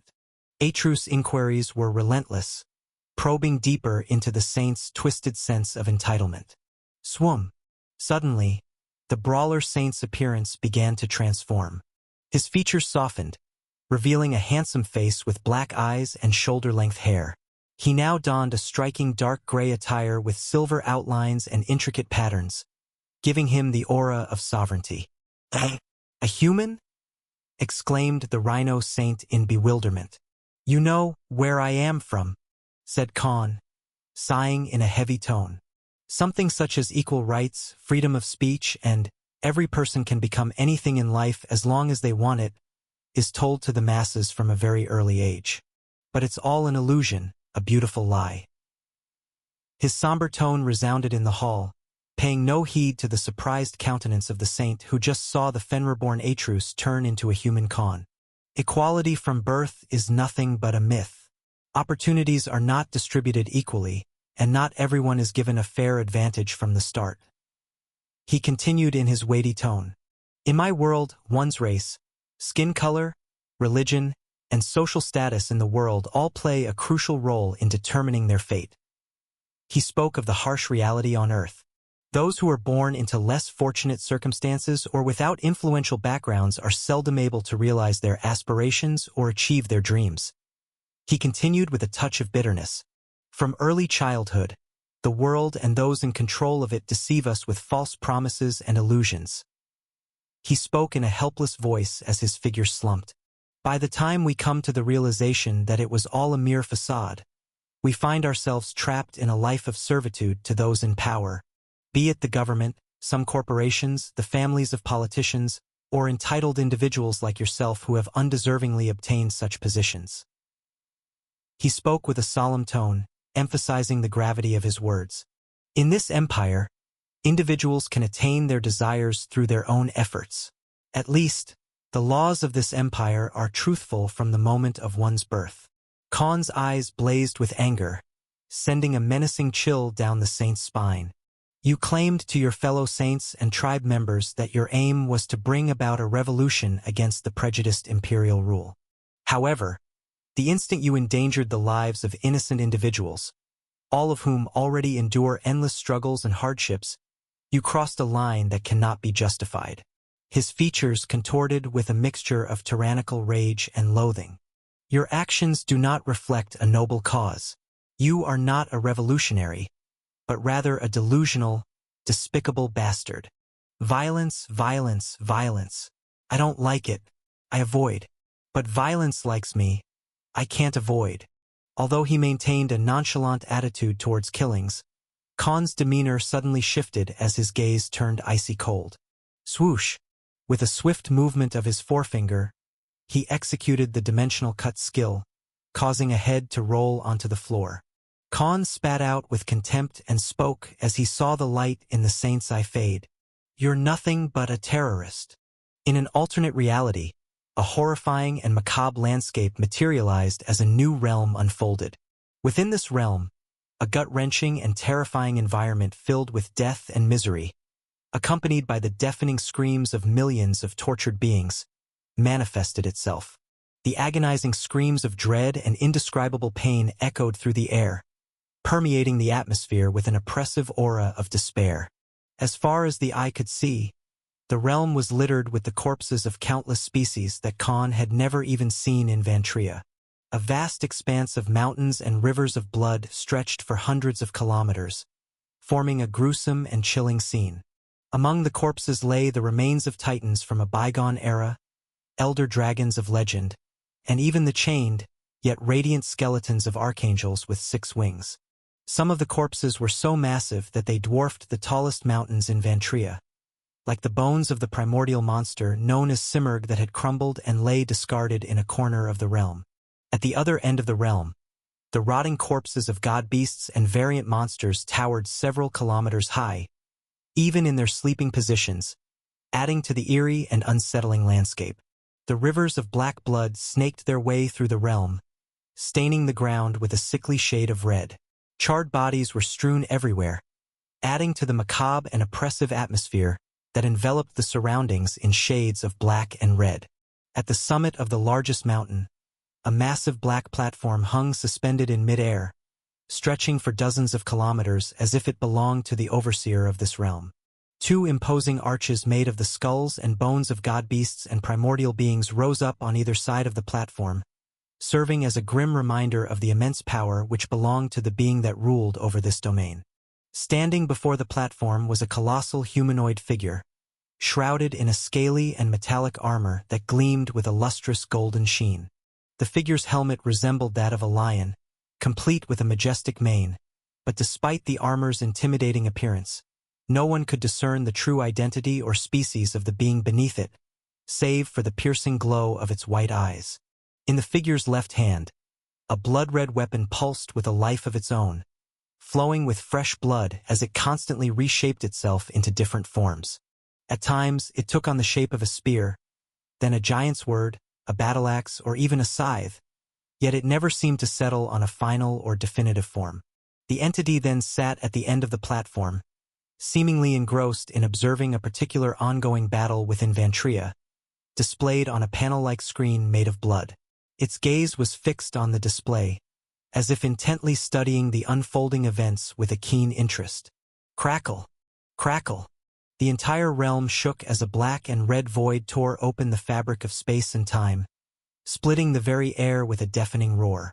From within this crack in reality, emerged another entity, draped in black and spiky armor that bristled with ominous power. Its back bore 2 massive blades, each imbued with primordial fire that crackled with raw energy. Each blade was 5 kilometers in length, and the being exuded a dark red aura that could flatten hundreds of kilometers in mere seconds. "Have you come to fight again, war deity?" spoke the golden armored being, its voice booming across the realm. "Why are you under the impression that I'm here to fight? Can't I come to visit an acquaintance?" responded the being clad in black armor, its voice tinged with a hint of amusement as its burning red eyes shone from beneath the helmet. This being clad in black armor, with burning red eyes and a dark red aura that exuded an overwhelming sense of power, was none other than the current war deity, Cravel. "Acquaintance? Who's your acquaintance? The only time we met was 5,000 years ago when you challenged me. Are you here to gloat about your title as the strongest deity?" replied the golden-armored being in a despondent and irritated tone. "Don't be like that, Moors. I only won by an inch in our last duel 5,000 years ago. Yet everyone says I'm much stronger than you, just because I managed to score a single victory. It's not like I'm telling other deities to herald me as the strongest." Cravel responded in a carefree tone, attempting to quell Moors's dissatisfaction at his unwelcome intrusion. The owner of this realm was none other than Moors, the deity of slaughter. The inhabitants of Vantria were unaware of the events unfolding in the world of deities and gods, including the power struggle between Cravel and Moors. Currently, Moors was ranked as the second strongest deity, with Cravel holding the top spot. However, before their last duel 5,000 years ago, Moors held the number 1 position. "What's your perspective on the current situation? The world might end in a few decades," inquired Cravel, seeking the viewpoint of the deity he considered to be his equal. "I do not care, and don't think that I don't know why you're here. I never pledged loyalty to any god, even before I became a deity 20 million years ago, and nor do I wish to do so now," replied Moors with a lifeless and uninterested tone, dismissing any notion of allegiance or cooperation with Cravel. Even Jotner, who used to be the strongest before you and I emerged, serves a god despite being one of the first 5 living beings of our world. Even in death, his corpse gave birth to primordial titans, and yet he now bows before the god of nature. Moores revealed casually, highlighting the surprising choices made by powerful beings. In my case, it would have been natural for me to pledge allegiance to the god of darkness, considering my law of existence revolves around death. Moores continued, but given the current state of affairs with the demon god, I'm glad I held off. Otherwise, I too would have been entangled in this war. He confessed, a sudden sense of relief evident in his tone. To his carefree response, the war deity replied somberly, "You will cease to exist just like the others because as long as the concept of killing someone or slaughtering others out of selfish goals or rage exists, you will stay a deity. But if all life is eradicated, your establishment of the law of existence will vanish as well." Despite the alarming words of the war deity, Moores remained unfazed and responded calmly. "Cravel, you and I are not the same. Unlike you and the others, I never aspired to become a deity. World domination or being the strongest being in the world was never my goal." Moore's voice grew heavy as he reminisced about the past. "All I wanted was to kill the next strongest thing I encountered. I continued to slaughter and kill living beings until, through sheer luck, I met the conditions to become a deity. And one day, I realized that I had already become the strongest being in the world." Despite his immense power, Moore's voice was tinged with helplessness as he spoke. "If our world had not denied me death and forcibly turned me into a deity, I would have ended my life with my own hands." "Why?" asked Cravel, his words displaying the curiosity in his voice. "There was no longer a reason for me to live once I had become the strongest being in the world," Moores confessed, his voice filled with a profound sense of loss. "In my relentless pursuit of slaughter, I realized that the only way to quench my insatiable thirst was to kill the most powerful being of all, myself." "Humph. It seems like you're mocking not only the other deities but also me," Cravel scoffed in response to Moore's words. "Moreover," Cravel continued, his tone growing stern, "do you think there was another choice? Your actions caused a tremendous imbalance in the delicate fabric of life. Even I'm responsible for only a few billion lives my enemies when I was on my way to world domination," he said, expressing his displeasure. "Everyone is afraid of Demon God now," he said, his tone heavy with a sense of resignation. "But there was a time when even the gods themselves were wary of you. After all," Cravel's words carried a sense of burden as he delved into a long-forgotten historical event from the past. "You once nearly ended all life in the world." Cravel shared a dark chapter of history, one that few living beings could fathom, let alone remember. Only the gods and deities were aware of this dark chapter in the history of their world. Nearly 98% of all life in the world was almost wiped out. Cravel spoke gravely. "And you, out of all the deities, were the one who nearly eradicated all life on the planet. You were responsible for the extinction of the 3 primordial species, including many elder dragons and archangels that emerged a few 100,000 years after their demise. These creatures were as strong as demigods at their peak, yet they fell to your weapon." Cravel surveyed the mountainous corpses that lay around them, a somber reminder of the once powerful beings who inhabited this realm. "Only a handful of god beasts and their descendant species survived because you deemed them too weak to kill," Cravel continued, his voice tinged with bitterness. "All of this was because you couldn't control your urge to kill." Cravel's words conveyed the enormity of the loss of life and the pivotal turn in history that occurred. The silence that followed was heavy, as if the very air were mourning the fallen. Throughout history, many people and civilizations of their respective times believed that the reign of ancient races, such as the first walkers and other primordial civilizations, came to an end and faded into the annals of time. Some even postulated that a meteorite fell millions of years ago and wiped out all the powerful monsters and titanic beings.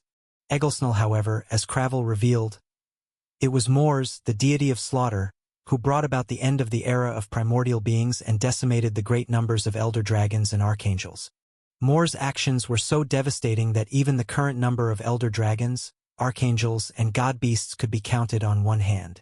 It was hard to imagine just how powerful Mor's was back then, and the incalculable number of deaths he caused across Vantria in his pursuit of annihilating the strongest beings. The extent of Mor's power was almost unfathomable. In fact, Mor's achieved this feat even before becoming a demigod. The world itself had to make him a demigod so that it could throw him out after he was forced to become a deity. The sheer scale of destruction caused by Mor's was beyond anything that Cravel, the war deity, had ever accomplished. Despite being the all-feared and a world conqueror during his era, Cravel could not match the bloodshed caused by the deity of slaughter. But Mor's seemed to read his thoughts and replied, "Hey, stop judging. Not everything in life needs to have a reason or sense behind actions. Besides, my onslaught is the very reason why many new species came into existence, and even weaker species like humans and demihumans could survive and cultivate themselves for millions of years." Mor's went on to say, "You were born as a human yourself.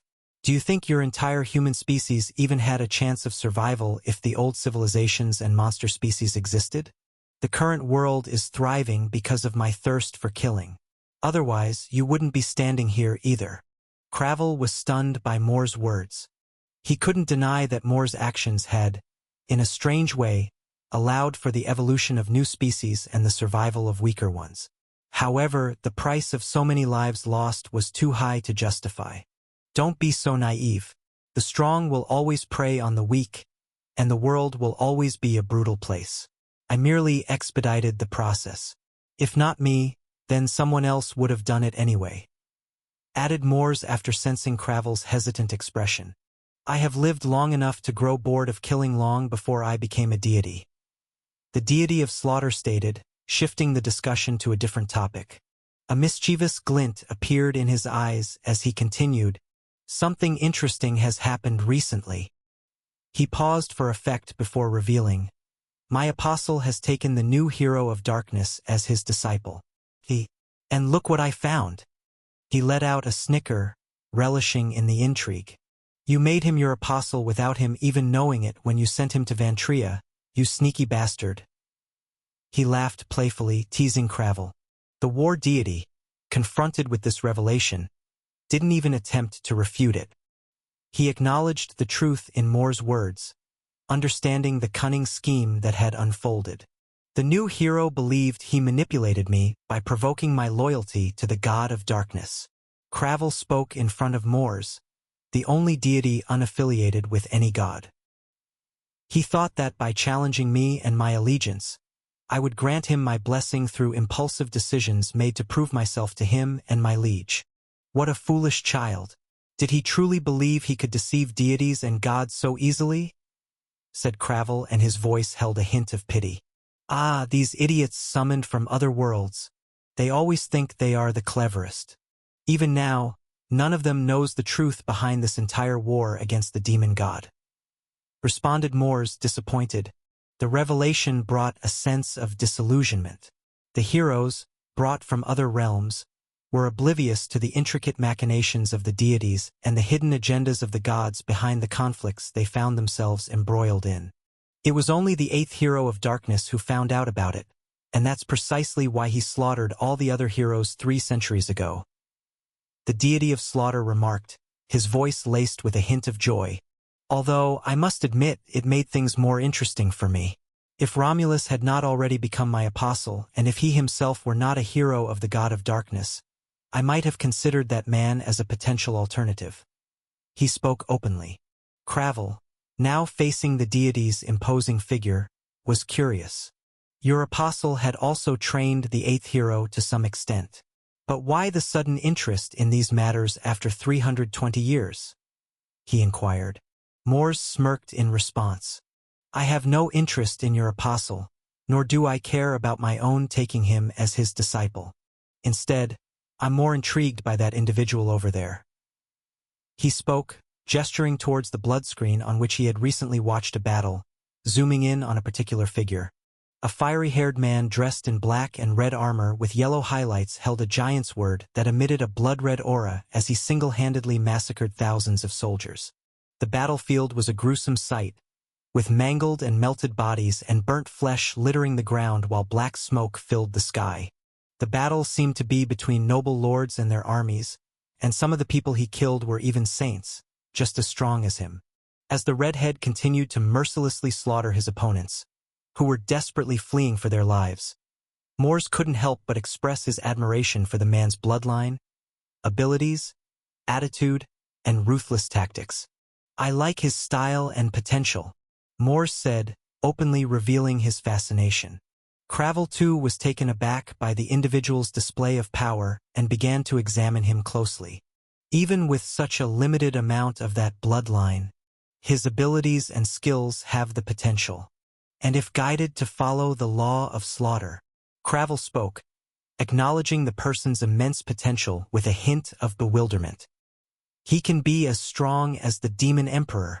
Mors continued to watch the fiery-haired man on the blood screen with interest before turning to Cravel, revealing his previous intentions. The war deity, on the other hand, was shaken after noticing this certain individual's immense potential that could even rival the current Demon Emperor, whom even the four sovereigns were finding problematic to kill. Yes, if granted proper blessings and given his inner thought process that already aligns with the law of slaughter, he does have the potential to be as strong as the Demon Emperor, spoke Cravel in a cautious voice. But he does need the true demon bloodline for it. And the Demon Monarch rank bloodline at that, the one only current Demon Emperor and his 12 Rakshasas have in the world. To his remark, Mors scoffed loudly and reprimanded, "Are you looking down on me, Cravel? Did you forget who I was before I became a deity?" Cravel sighed instead of getting agitated by this haughty response. "Yes, but even though none of them were your descendants, a single drop of your blood caused transmutation, and a few millennia later, it gave rise to a whole new species," stated the war deity. "To be honest, I had initially considered the Demon Emperor as my second apostle, but as he was created by the demon god, our world wouldn't allow me or any deity to associate with him," Mors said, his tone somber. Cravel, the war deity, was stunned by Mors' revelation, unable to believe what he heard. "You don't mean to say..." Cravel trailed off, unable to continue speaking due to the sheer amount of disbelief. With a mixture of shock and horror on his entire countenance, Cravel finally asked, "You were planning to join the demon god?" The atmosphere in the realm had grown increasingly tense as Mors revealed his intentions of joining forces with the demon god. Even the war deity himself was taken aback by the news, his expression reflecting his confusion and concern. The other deities were unaware of the potential ramifications of such an alliance, but the war deity had faced the deity of slaughter himself and knew all too well the consequences that could come with such a decision. As the gravity of the situation began to sink in, Mors spoke up with a casual indifference that only served to further unsettle the group. "That'd be fun, wouldn't it?" he said, seemingly unfazed by the weight of his words. "To go against all the gods just for your amusement. You truly have gone mad." The war deity's face darkened as he responded. Mors merely shrugged in response, his nonchalance in stark contrast to the concern etched on the faces of those around him. "Why not?" he said. "I wasn't on the side of the gods in the first place."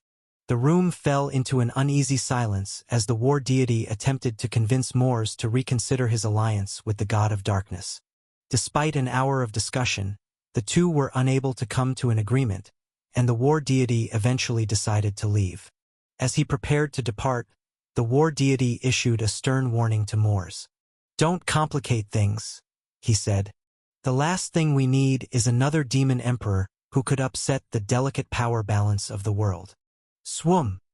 With the void crack closing behind him, Mors couldn't contain his satisfaction, a sinister grin forming beneath his helmet. It was evident that he had his own twisted agenda, separate from the concerns of the war deity and the gods. "Romulus," Mors spoke, his voice tinged with a mix of fascination and anticipation.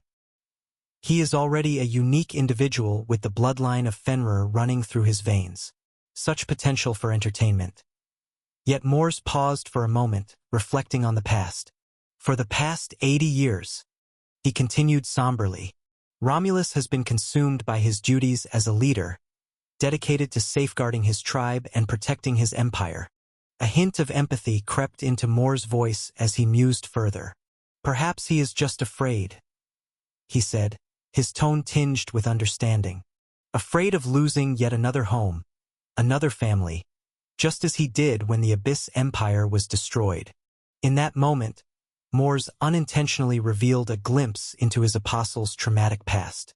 It was a revelation that shed light on the origins of Romulus's apprehension, the lingering pain of past losses still weighing heavily on his soul. But I need someone else to keep me occupied. He spoke in an exhausted tone, tired of boredom. Velsharun, the deity of necromancy, and Indra, the sky deity, also chose a new apostle just a couple of years ago. Many other deities have chosen members of hero parties as their new apostles even if they didn't deserve it or met the conditions. And even those dwarf blacksmithing deities also recently chose 2 apostles at once as well. So why can't I?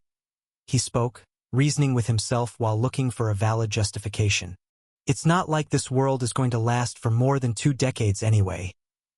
He spoke nonchalantly, and an ominous smile formed on his face underneath the helmet. Now that Cravel warned him not to do it, Mors was even more fired up. Finally, he waved his hand, and the warrior fighting the grotesque battle suddenly disappeared from Vantria. Flicker. An intense dark red aura erupted as Mors summoned this red-haired individual. Welcome to my realm of carnage. I'm your friendly and magnanimous deity of slaughter, Mors, he said with a grandiose gesture. But the very next moment, boom! The summoning of the red-haired individual had triggered an explosive release of energy, causing the surrounding area to shake and tremble with its raw power. As the terrifying aura spread outwards, it engulfed everything within a 10-kilometer radius, leaving nothing untouched. However, the source of this energy explosion was not just the summoning itself, but the transformation that followed. As the red-haired individual was consumed by the overwhelming power, they underwent a metamorphosis unlike any other. 2 enormous horns burst forth from their forehead, blazing with an intense flame that seemed to consume everything in its path. A massive demonic face with red eyes emerged from the swirling energy, contorted with a terrifying expression of pure rage. But it was their physical form that truly left Mors and those around him stunned. The summoned individual grew to a monstrous size, towering over the landscape at an astounding 500 meters tall and 200 meters wide. Their entire body was covered in black bone-like armor that extended over their shoulders, arms, chest, legs, and back. But to the deity of slaughter who watched this transformation, a new feeling arose in his mind. It was a feeling of pride. Mors proudly watched as his summoned being in the realm of carnage revealed its true form. The rest of this demon's form was nothing but a writhing mass of fire, coursing and pulsing underneath the armor like a living entity. This ancient demonic being, now unleashed upon the world, seemed to radiate a palpable sense of dread and unease. Yet, despite the sheer terror that emanated from the creature, Mors remained unfazed. He regarded the demonic form before him with a sense of satisfaction, that his choice wasn't wrong. Despite its immense size, the monstrous being stood no chance against the true form of Mors, who revealed himself as a deity. In an instant, with a resounding thud, the colossal monster was swatted down as if it were a mere insect, crashing onto the platform constructed from the bones of god-beasts and elder dragons. Mors, in his true form, exuded an overwhelming presence that surpassed even the terrifying power of the defeated creature. The sheer magnitude of his presence was enough to render the monster insignificant in comparison. With a hint of apology in his tone, Mors explained the reason behind his dominance. "Oh, sorry about that. It's just my bloodline," he said, retracting the tyrannical and absolute pressure that could have annihilated millions in a single second. "Since you possess only minute traces of my bloodline, you naturally feel overwhelmed in the presence of the main source of your origin." He paused for a moment, a hint of pride evident in his voice. Aside from being the deity of slaughter, Mors continued, I can also be called the founder of the entire true demon species. Allow me to share with you my title from those times. His words resonated with an air of authority and reverence. The deity in golden armor declared, his title echoing with power and significance. It was a name that carried weight, symbolizing his status and his dominion over death and destruction in ancient times and eons ago. Mors, the Vajrayaksa, Egilsnull. Following the revelation of his true identity, Mors cast his gaze down upon the defeated monstrous being, asserting his authority with unwavering confidence. Without even seeking the being's opinion, he announced his decision with a tone that brooked no dissent. I have decided to choose you as my second apostle. Mors declared, his voice firm and resolute. The weight of his words hung heavy in the air, leaving no room for argument or refusal. It was a command, a proclamation that bore the weight of his power and position as a deity. The being, still reeling from its defeat and awestruck by Mors' overwhelming presence, could do nothing but remain silent in response. The significance of being chosen as an apostle by the powerful deity was not lost on it, and a mix of emotions swirled within its being: awe, apprehension, and perhaps even a glimmer of excitement for the path that lay ahead. In the presence of Mors, the being understood that it had been singled out for a purpose, one that aligned with the deity's grand design. What role it would play as an apostle, what tasks and responsibilities would be bestowed upon it, remained to be seen. But one thing was certain: it had become entangled in the machinations of a being of immense power, and its fate was now irrevocably tied to Mors' plans for the future. The silence continued, each passing moment filled with anticipation and uncertainty, as the being awaited further instruction from the deity, knowing that its life had taken a monumental turn, forever changed by the words that had just been spoken. Mors, the deity of slaughter, continued to assert his dominance and control over the situation. With his blood-divine weapon in hand, he made a deliberate cut on his forefinger, causing a single drop of his blood to fall. As the drop descended towards the creature shrouded in blistering hellfire, its true size was revealed to be more than 100 meters. The moment the drop of blood approached the summoned entity, it underwent a profound transformation. The blood was ensnared by ancient runes, which danced and intertwined around it, infusing it with an insurmountable aura. The pressure emanating from this small drop alone was capable of obliterating dozens of kilometers. Eventually, it halted right in front of the summoned being, radiating a power that seemed to defy comprehension. Mors, his voice carrying the weight of his authority, commanded the being before him. "Drink it," he decreed, his words leaving no room for negotiation. "Within it contains not only my bloodline and my power but also a pseudo-soul and all of my blessings. I will also teach you the ways of cultivation and guide you in establishing the law of slaughter." He paused for a moment, his tone taking on a domineering edge.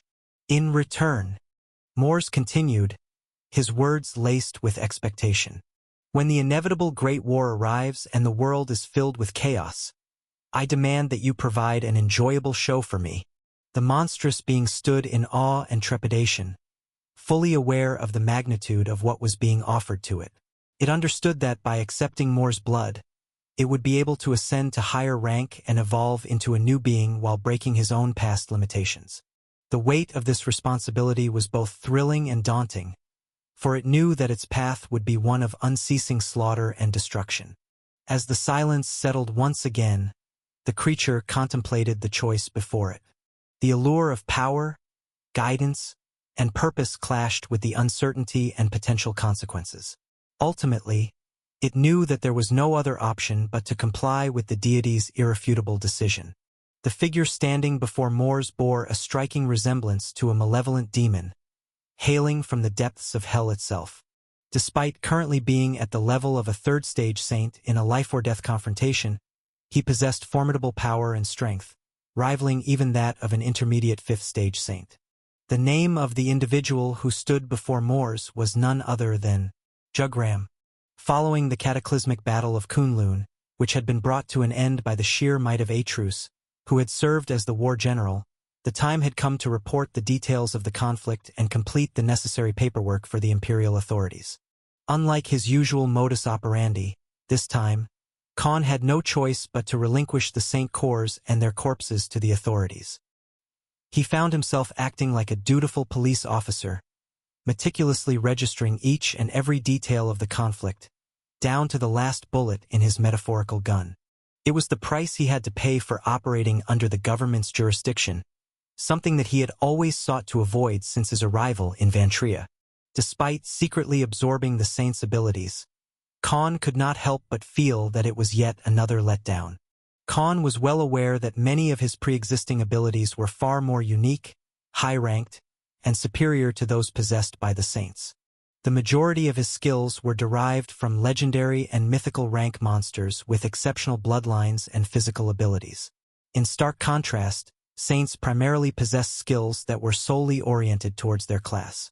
Moreover, the defensive abilities, magic spells, and combat skills that Khan had learned from Romulus and Vildred far surpassed those of the Saints.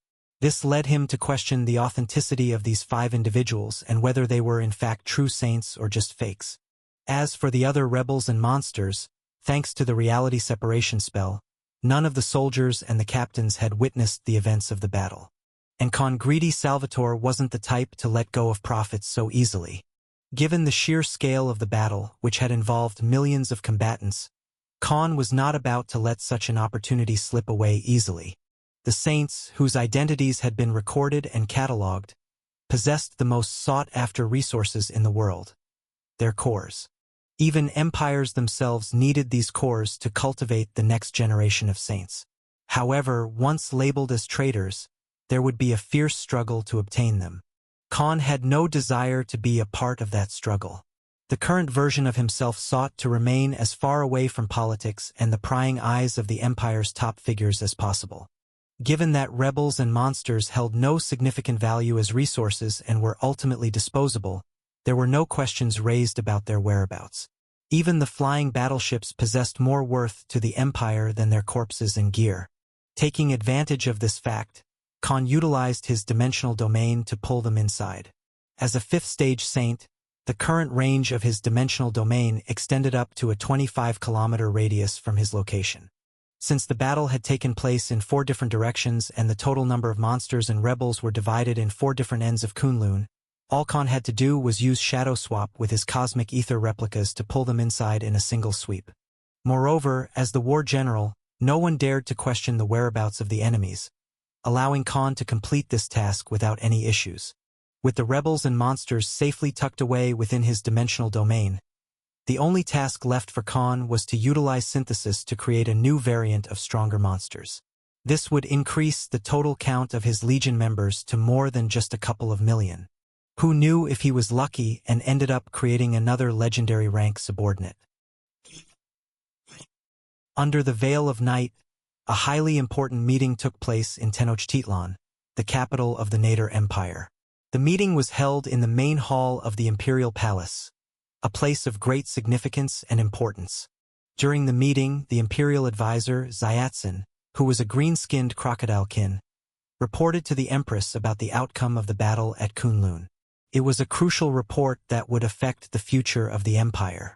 As the report was being delivered, the Empress sat on her throne, with her 2 large black wings spread wide open, listening intently to the details.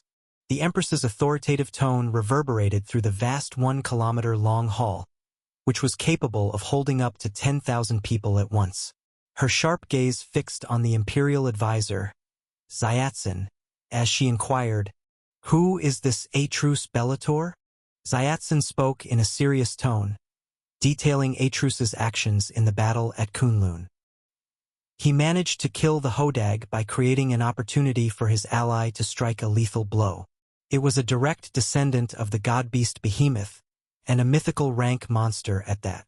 The Empress's expression turned grave as she listened to the report. She knew the importance of such a feat, as killing a mythical rank monster was not an easy task. It took exceptional skill and power, and Atrus' actions could not be ignored. As the holographic screen displayed the scene of Atrus leading the military forces of Kunlun on 4 different fronts simultaneously, the Empress's skepticism grew even stronger. She remarked, her voice laced with suspicion, "Even for a disciple of the Heavenly King, his identity is too cryptic. There were no signs of his identity as a saint within our empire. It's as if he emerged into existence just 10 months ago when Romulus announced him as his shadow disciple." Her doubt deepened further as she continued, "Moreover, he is a true descendant of the Fenrir bloodline, yet there is no record of his birth in any of the true descendant families. We will need to investigate him." However, the imperial advisor, a 6th-stage saint himself, spoke in a stern tone, interrupting the recording on the holographic screen that became useless after Atrus used the reality separation spell to conceal the battle and his eradication of the rebels and Monster Tide. "Your Majesty," the imperial advisor interjected, emphasizing the importance of the situation. "What matters most is that he has thoroughly decimated the rebels and rebel saints. If you had directly intervened, the survivors would have accused you of intentionally targeting the tribe of the previous emperor. It could have been manipulated by others for personal gain or to cause unrest among the 12 tribes." He continued, highlighting the underlying truth of the situation. "Our tribe has greatly benefited since the fall of the previous emperor, as you have granted many rights to our tribe and friendly clans that were previously struggling for decades. Both the imperial advisor and the empress belong to the same tribe, despite their different clans. He has unknowingly done us a great service, and there is no point in investigating him further." The imperial advisor concluded, his words tinged with malevolent intentions. "He is but a shadow disciple." The imperial advisor sneered, his voice filled with delight. "Perhaps he will meet his demise during the Elysium tribal tourney in the upcoming month." The empress acknowledged his remark with a sense of agreement. "You're right. For now, we shall allow him to proceed. Let us observe if he can survive the tourney," she responded, her tone carefree yet filled with confidence. "Considering the power held by the shadow disciples of the other 3 heavenly kings," she continued, alluding to the strength of the other 3 disciples of the heavenly kings, "I doubt he has long to live." Upon his return to Aurelius, Khan brought Ivar along, who was securely bound. The sight of Ivar in such a restrained state surprised most of the council members. Despite Ivar's reputation as a deranged individual, he possessed formidable skills as a wood elemental assassin. Escaping by creating wooden clones was one of his specialties. However, even Ivar was unable to break free from the glowing lasso adorned with intricate runes that kept him tightly bound. This was a spell that Khan had cast, a culmination of his talent as a mage and an artificer. "I must say, your recent performance has left me impressed," Romulus acknowledged, his voice filled with admiration. "You have proven yourself to be a formidable warrior and an insightful leader in both missions we assigned to you." Romulus continued, his tone magnanimous. "The tribe council wishes to reward you for your achievements. What would you like as your reward?" Atrus paused for a moment, considering the options, and then replied without hesitation. "Money." In an unknown world and unknown era, a castle was under siege, and the gates had been breached. The clash of weapons, armors, shields, and the sight of bleeding bodies echoed in the battlefield as 2 human armies faced each other in a death battle. Detached limbs and intestines were strewn across the bloody ground, and the screams of horrified men could be heard across the battlefield. However, their screams were quickly suffocated and muffled under the battle cries that followed them. "Hold the line! Hold the line!" roared a spearman, his voice booming above the sound of clashing weapons as he and his comrades defended the vanguard, despite facing a platoon of shield warriors. Suddenly, the air was pierced by a loud bang, as a spiky mace collided with the head of one of the soldiers.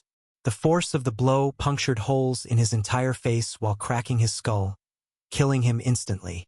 Despite the loss of their comrade, the soldiers fought on, determined to hold the line and defend their castle from the invading army. The clash of swords and shields continued to echo across the battlefield as the battle raged on, with neither side willing to yield. Clang. The sound of spears clashing against shields filled the air as a fully geared soldiers in red and yellow armor deflected yet another attack from the spearmen soldiers in white and blue armor. In the following moments, the red and yellow soldier bashed his heavy shield against his opponent, causing the latter to lose his balance and fall to the ground. "No!" the other soldiers shouted as they saw their comrade fall and the shield warrior charging towards him. But before he could even grab his spear, bang! There was a loud bang, as the shield warrior bashed the fallen soldier's head, cracking it open and spraying the red and mushy brain matter onto the ground. Suddenly, another large troop of attacking soldiers barged through the breached gates, and the tide of the battle started shifting in favor of the attacking side. The defending forces were losing their men at a rapid pace, and the situation looked dire. Thud! Thud! Amidst the chaos, a whooping 2-meter-tall berserker warrior with a battle-axe entered through the gates. His presence alone was enough to bring the remaining defenders to their knees. The berserker was covered head to toe in scaly armor, and his eyes glowed with a fierce determination as he charged towards the remaining defenders. Clang! The defending soldiers tried to hold their ground, but they were no match for the berserker's strength and ferocity. His battle-axe struck down one soldier after another, leaving a trail of bodies in his wake. The once proud defenders of the castle were now reduced to a mere handful, desperately trying to hold off the invading army. Clang! Slash! With a single slash of his massive battle-axe, he cut 3 soldiers in half. "Surrender or die!" he shouted. The berserker warrior, a captain of the invading army, was a fearsome warrior, leading his troops through sheer might and overwhelming force. He was a towering figure on the battlefield, striking fear into the hearts of his enemies with his imposing presence. One after another, hundreds of defenders fell to the enemy forces as they swarmed through the gates and took down all means of defense. The captain himself had a lion's share in the massacre, cutting down anyone who dared to stand in his way with his sharp sword and brute strength. His imposing figure brought dread and death on the battlefield, and the sound of his battle cries echoed through the air. "Die, you insects of the kingdom!" he bellowed as he charged towards a group of soldiers, breaking apart their defensive formation with ease. His sword sliced through the air, leaving a trail of blood and gore in its wake. The defenders fought valiantly, but they were no match for the overwhelming force of the enemy army. The captain led his troops with ruthless efficiency, crushing anyone who dared to oppose them. He intently glared at a soldier that barely managed to evade his attack and slash! The soldier in white and blue armor struggled to get up after being knocked down by the enemy captain. But before his battle-axe cut down the soldier, boom! The massive battle-axe clashed against a shield that perfectly absorbed the impact. Just as he was about to be finished off, an imposing figure appeared before him. The newcomer was just as big and intimidating as the berserker warrior, but he was on the side of the defenders. "Lieutenant!" the soldier screamed, relieved to see a friendly face. The newcomer approached the fallen soldier and helped him to his feet. "The captain is dead," he said grimly. "It is up to us now to defend the border until our people can escape. So stand up and fight." Whoosh! With a mighty shove, the newcomer pushed off the enemy captain and took up his shield and greatsword. He moved with a fluidity and grace that belied his massive size and the weight of his equipment. As he fought his way through the enemy forces, the defender revealed himself to be someone comparable to a guardian knight in Vantria, a warrior class known for their unmatched prowess and unbreakable spirit on the battlefield. He marched forward without fear, determined to protect his allies and repel the enemy forces at any cost. His greatsword flashed in the air as he struck down one enemy after another, his shield deflecting blows and protecting his allies from harm. With each passing moment, the tide of the battle began to shift in favor of the defenders. The knight continued to fight with all his might, piercing the neck of the enemy captain with his sword and turning the tide of the battle decisively. But just as the defenders began to gain ground, disaster struck. Multiple cannons rained down fire on the fortress, destroying the walls and making it impossible to defend the fortress with their dwindling numbers. The knight and the remaining soldiers fought on, undeterred, but the situation was dire. "We must retreat," said one of the soldiers to the remaining defenders. "We cannot hold this position any longer." The war was in an unfavorable situation and people on their side kept dying. But instead of retreating, the knight's determination burned brightly. He reached into his armor and pulled out a blue glowing dagger. With all eyes upon him, he made a bold and sacrificial decision. Without hesitation, he plunged the dagger into his own gut. Suddenly, the knight warrior decided to stab himself in the stomach as the raging troops of enemies charged through the destroyed walls, causing gasps of shock and disbelief to ripple through the remaining defenders. The knight quickly began to chant an ancient spell, invoking the formidable powers of their world. "Oh, the old gods and the new, I offer my life in exchange for power." He spoke, his voice resolute despite the pain. "Use my life force to create an impenetrable wall that protects my home." As his words echoed across the battlefield, the air crackled with energy. The knight's life force surged forth, intertwining with the incantation he had spoken. A vibrant green aura erupted from his body, expanding outward and enveloping the fortress. In a breathtaking display of magic, a massive wall materialized, encasing the fortress within its protective barrier. The enemies were thrown back by the sudden surge of power, their attempts to breach the fortress halted by the impenetrable barrier. The remaining defenders stood in awe, their hearts heavy with both gratitude and sorrow, because the sacrifice of the knight had ensured their safety, but it had come at a great cost. "Lieutenant Gladius!" shouted one of the soldiers, his voice heavy with emotion. Theirs was a small kingdom, nestled on the border of a powerful neighboring empire. As tensions escalated, the fortress stood as the last line of defense, protecting the kingdom and its people. However, amidst the chaos of war, politics and betrayal reared their ugly heads. The ministers and feudal lords, consumed by their own ambitions, had betrayed the kingdom to secure their positions in the eyes of the empire. When the enemy forces launched their attack, no reinforcements were sent to bolster the defenses of the fortress. The kingdom and the normal citizens were left to fend for themselves. Amidst this dire situation, the knight warrior, serving as the lieutenant of the troops, valiantly fought on the front lines. Surrounded by enemy forces, he stood as a beacon of courage and resilience. And now, in a selfless act of sacrifice, he was giving his life to the gods of their world, pleading for the protection of the fortress and the precious time it would provide. The knight understood the weight of his sacrifice. He knew that by offering his life, he would buy valuable moments for the citizens of the kingdom to escape the horrors of an impending massacre. It was a heavy burden to bear, but he bore it willingly, driven by the love and duty he felt towards his people. As the knight's life force surged forth, intertwining with his plea to the gods, his purpose was clear. He was fighting not only for the survival of the fortress, but for the millions of innocent lives that awaited their fate within the kingdom's borders. So this is my end? Is that all there is to my story? At least my subordinates will live to fight another day. My people will have a chance to survive. My kingdom will keep on fighting. He spoke with a sense of relief. The knight knew that his sacrifice would only impede the enemy for a single day, until the protective wall dissipated on its own. Yet, in his heart, he believed that even a single day could make a significant difference. The lives that would be saved, the opportunity for the kingdom to regroup and rebuild, it was all worth the ultimate sacrifice he chose to make. He was doing what every soldier dreamt of doing for their country: protect and serve. With a serene smile gracing his face, the knight spoke with unwavering conviction. One day the peace will prevail and the sun will shine on us again.